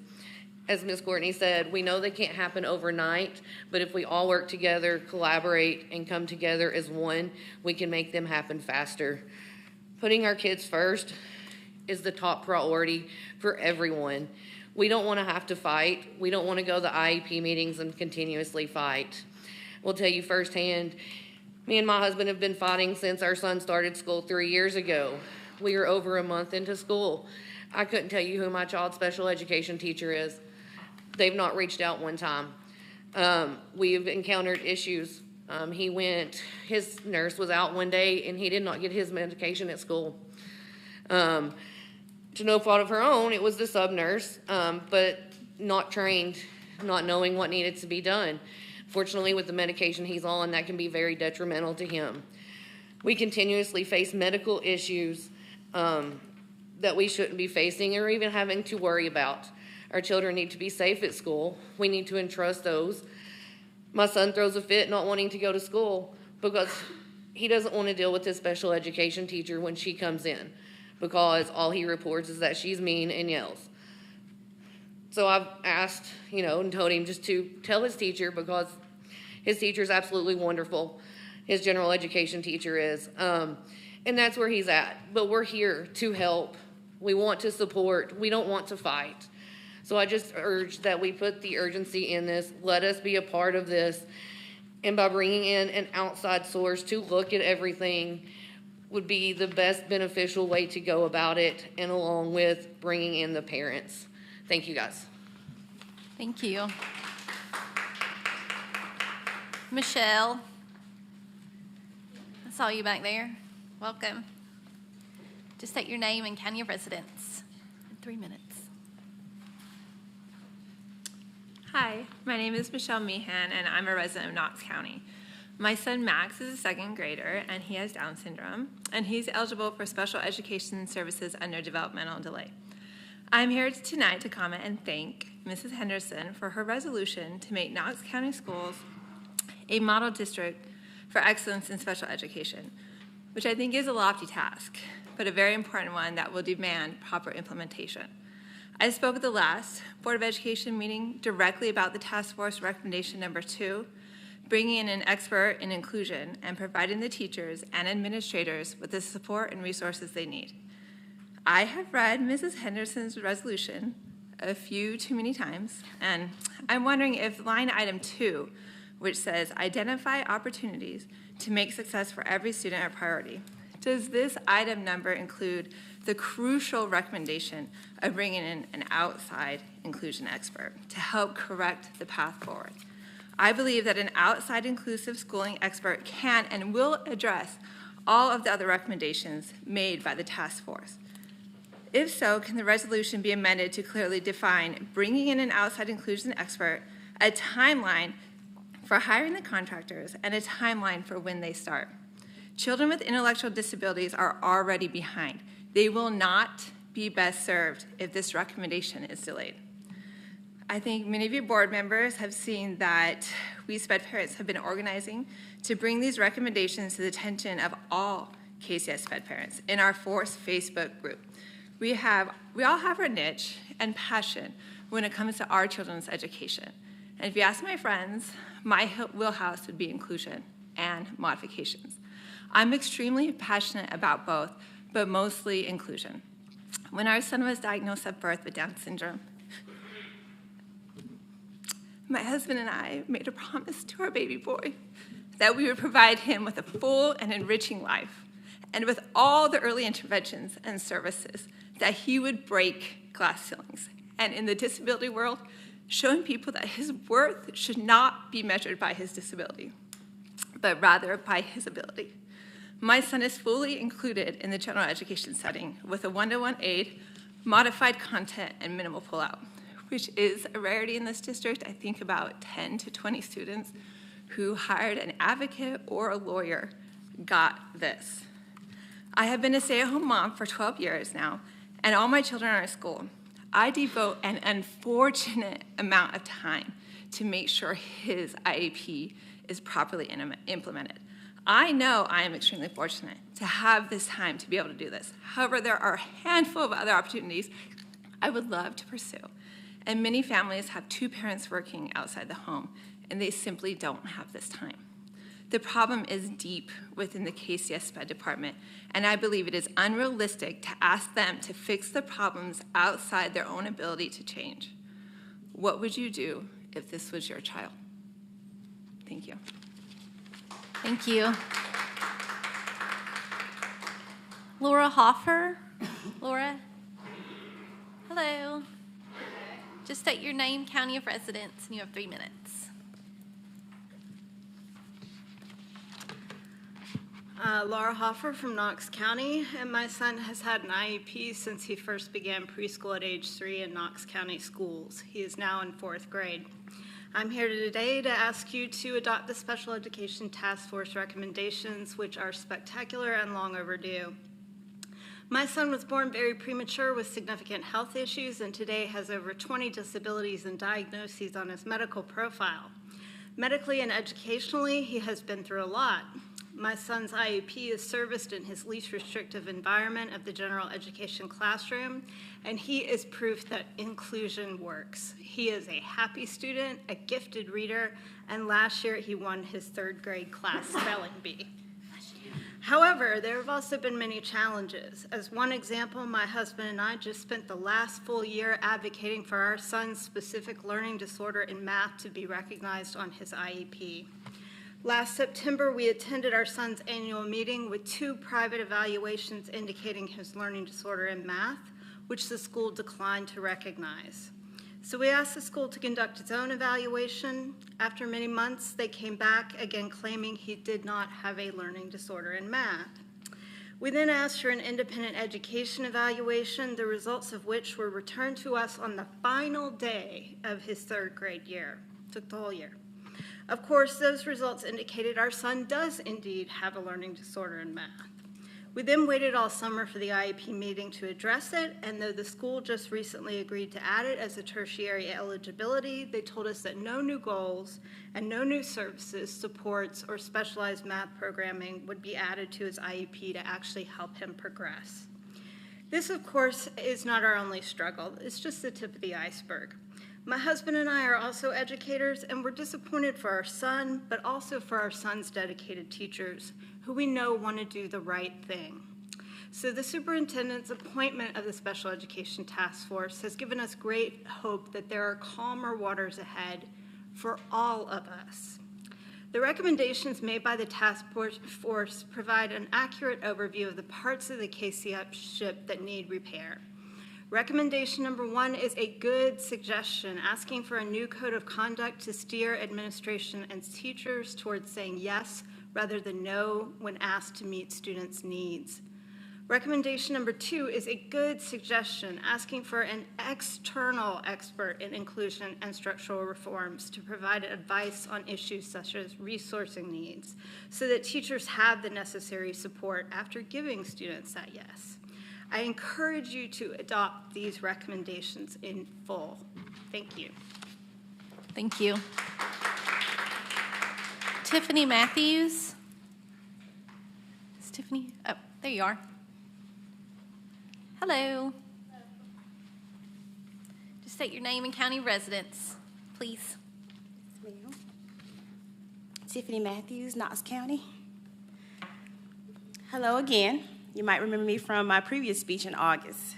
I'm a proud parent of 4 children who attend Knox County schools, 2 of whom have IEPs for autism. I am thrilled to support Ms. Henderson's Special Task Force recommendations wholeheartedly. These recommendations are imperative for the success of our children in school, and I graciously endorse them. Mr. Myers' report to the Board of Education this evening underscores the need for adopting the SPED Task Force recommendations. As concerned parents, we have not yet been able to witness the modification bank that we have been told exists. Although we have been informed that modifications have been made, we have also heard that the materials given to the teachers must be more specific and tailored to their needs. It is alarming to hear that teachers are provided with links that do not match the content taught or relate to the curriculum.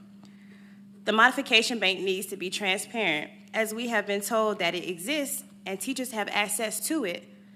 But at other times during meetings, the teachers have yet to learn what we're talking about. We speak for many parents when we say we need to see it. However, we are not allowed to see it, which is surprising because it is a public school. I'm proud to say that creating exceptional modifications requires time and a thorough understanding of what works best for each child's learning needs. I am incredibly grateful to the teachers and the special education teacher at New Hopewell, who are quickly becoming true experts in creating exceptional modifications for my son. When my son receives an effective and properly prepared modification, which he is entitled to gain access to the general education setting, he claps his hands to his chest with excitement. He puts a smile on his face that will melt your heart. Their brilliant modifications should not be limited to just my son, but also be available to other children. Their work can act as a motivation for developing other modifications more suitable for different learners. In a written communication with Ms. Christie regarding the project, I was pleased to hear that she was excited about the prospect of parents contributing to the effort. Having more people involved is essential, as it will help us achieve our goal faster. I am eagerly awaiting a response from Michelle Flynn and Daphne Odom, who are leading the initiative, to clarify some questions I have. We sincerely hope that our children's education hasn't been compromised and that the necessary steps have been taken to ensure a high-quality learning experience. Thank you. Thank you. Carrie Ann. Sorry. Yeah, you. Yeah. I'm going to butcher your last. I can never pronounce your last name, so I'm sorry. Hey. Hello, I am Carrie Burge, and I live in Knox County. I am a parent with 2 children in KCS District 2. I am here tonight in support of the resolution to make KCS a model district for excellence in special education. My son's IEP is not currently in compliance with federal law.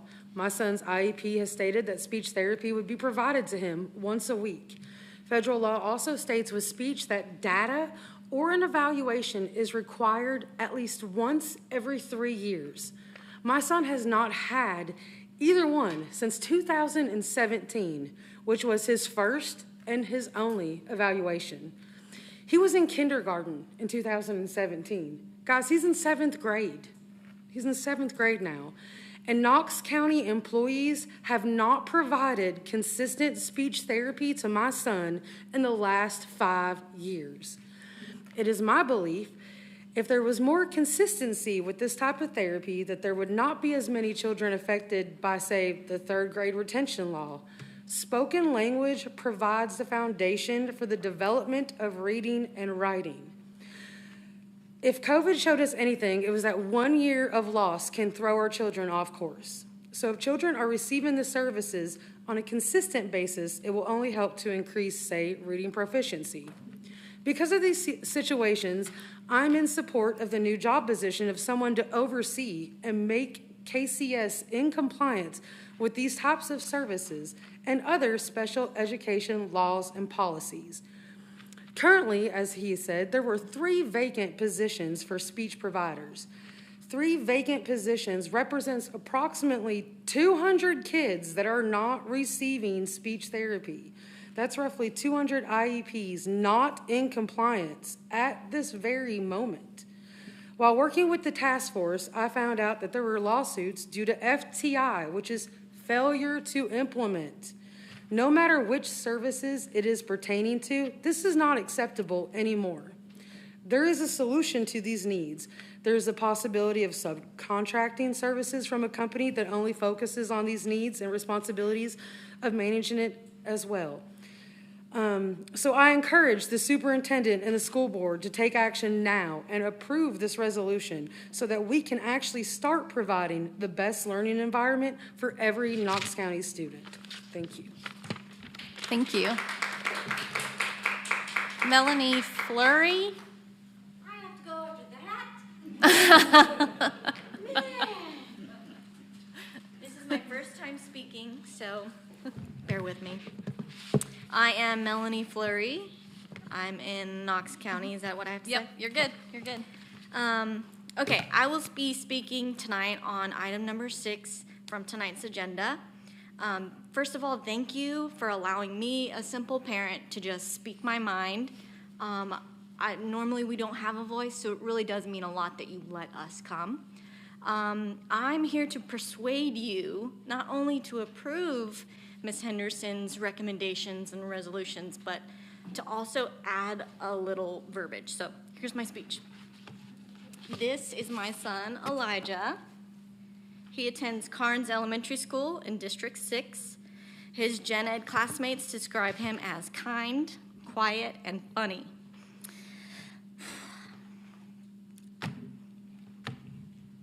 According to their parents, they speak often about him and believe it or not, they say things like, he's important and he teaches me to be more patient and it's okay to be different. So thank you to the forward thinking of KCS for letting Elijah be in a gen ed setting because of the inclusiveness and the environment that he's in. That is also helping the gen ed students, which is going to help Knoxville. Nevertheless, our journey has been marked by challenges and obstacles when it comes to his IEP. Despite all of your efforts, what happens on your desk sometimes does not convey to his desk. So I'm here to remind you that we need accountability. We need a follow-through. You guys might say, yeah, let's do this. But if somebody's not making sure that you're actually doing it, when it comes to the parents, we have to fight tooth and nail just to get what every other student gets. So Ms. Henderson had a lot of resolutions that were all great. One of the things that she mentioned was having an external agent come in. I would like to propose that the word inclusion be used in that. We really want to have somebody from an external agent that is an expert in an inclusive environment come in because this is so important. So I would propose that. But then also on Thursday, I really plead that you all approve her resolutions and the recommendations that were made by the task force. And also I wanted to say thank you to Jason. You have been excellent, and you've been very communicative, you've communicated very well to us parents. So when he talks the talk, he is also walking the walk. So thank you very much. Thank you. Lauren Cordova. Hello. Just state your name and county of residence, please. Lauren Cordova, Knox County. I first just want to say a big thank you to the board and to Dr. Myers and to Ms. Henderson for you accepting the task force recommendations with open arms and thinking of creative solutions for how we do the work that's ahead of us. For those of you who may not know or remember, I am also a Knox County School special education teacher. This is my 10th year in education. I currently work at Ridgedale Alternative. I do want to encourage the board to adopt Ms. Henderson's resolutions, as well as to encourage for that inclusion expert. I think just as a Knox County Schools employee, that would help empower our school staff. Even though we all like to consider ourselves experts in the field, there's always ways that we can learn. There are people who know more from us, and I think that's crucial in how we look forward and really honing in on our inclusion and what that looks like for our students. I also want to take some time right now to kind of point out some internal things that I noticed as a Knox County Schools teacher when we look at staffing issues. I think one of them is to look at the job requirements that are being asked out of our especially out of our educational assistants. I started as an EA. I'm now a teacher. I can tell you that the work that I was asked to do as an EA is exponential. You're not always fully trained to do so, and you're working. You have a lot of requirements with not a lot of benefits and not a lot of, coming back to you. Sorry, this makes me so nervous to talk in front of you guys. I do think that it is important to note that until we start looking at the salary and the benefits that we're asking of our employees, that our retention rates will still continue to decline. It's something that I hear every day out of my EAs. It's a lot of work for not a lot of money, and they're always looking for new jobs. And I think that's really important that the board considers and takes into their recommendations. Thank you. Thank you. Allison Pasternak.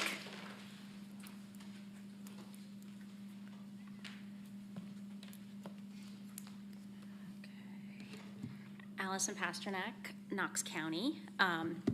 First of all, I wanted to also echo all of our gratitude to Mrs. Henderson for proposing this resolution, and I would also like to thank Mr. Myers for the work you have put into the special education interim report. I would like to emphasize the importance of the tasks, the 6 tasks, I don't remember exactly what we called them, but on your list for improving SPED services and implementing the KCS way for special education. While implementing all of these items is imperative to improving KCS special education services, I would like to focus on just a couple.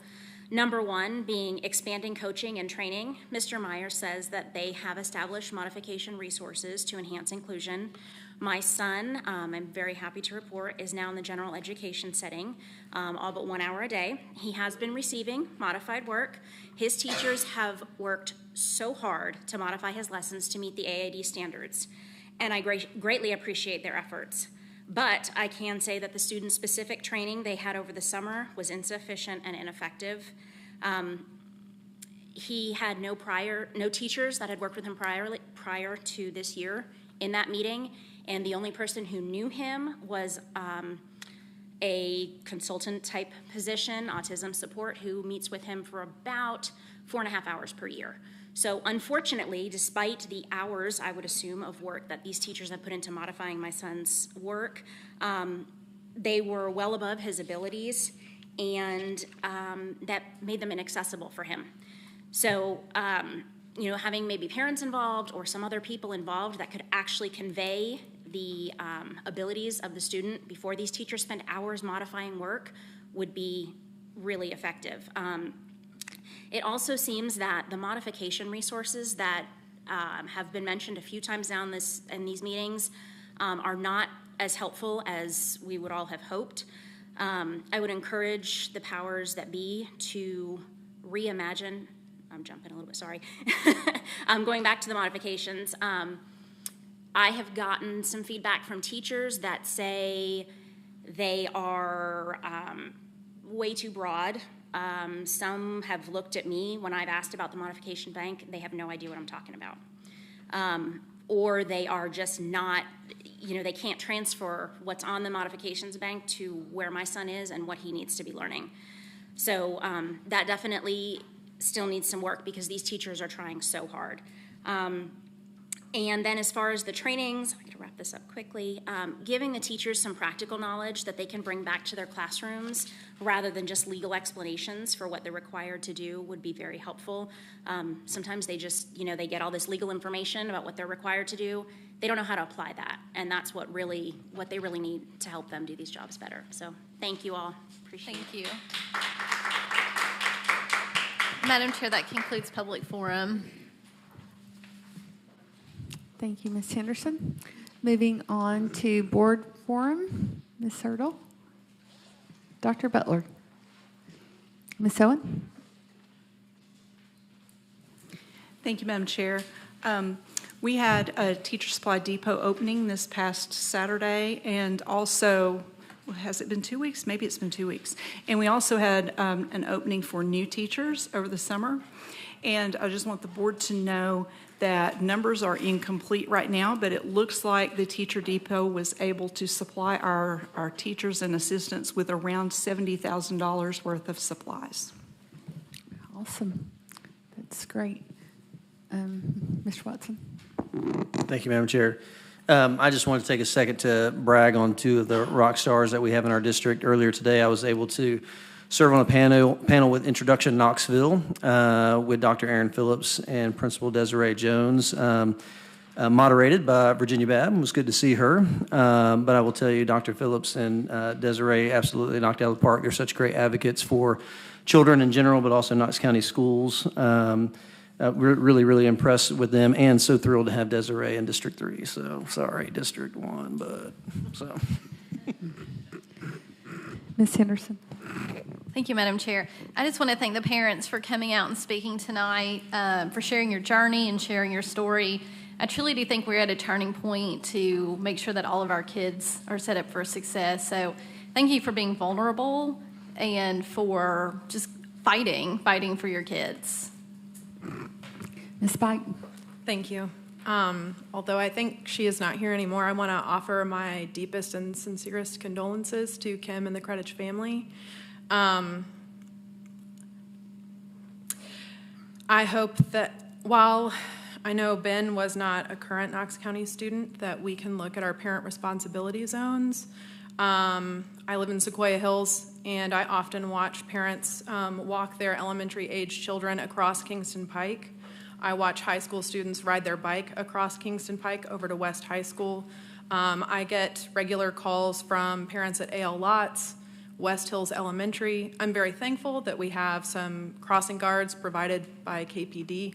And my daughter now goes to Bearden Middle School, and I really appreciate all of the work that they put in there. But all of the children also have to cross Middlebrook and Francis Road, and I really think that that's something that we can tackle this year. Ms. Horn.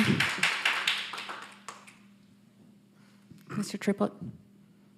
Mr. McMillan. All right. With that, we are adjourned.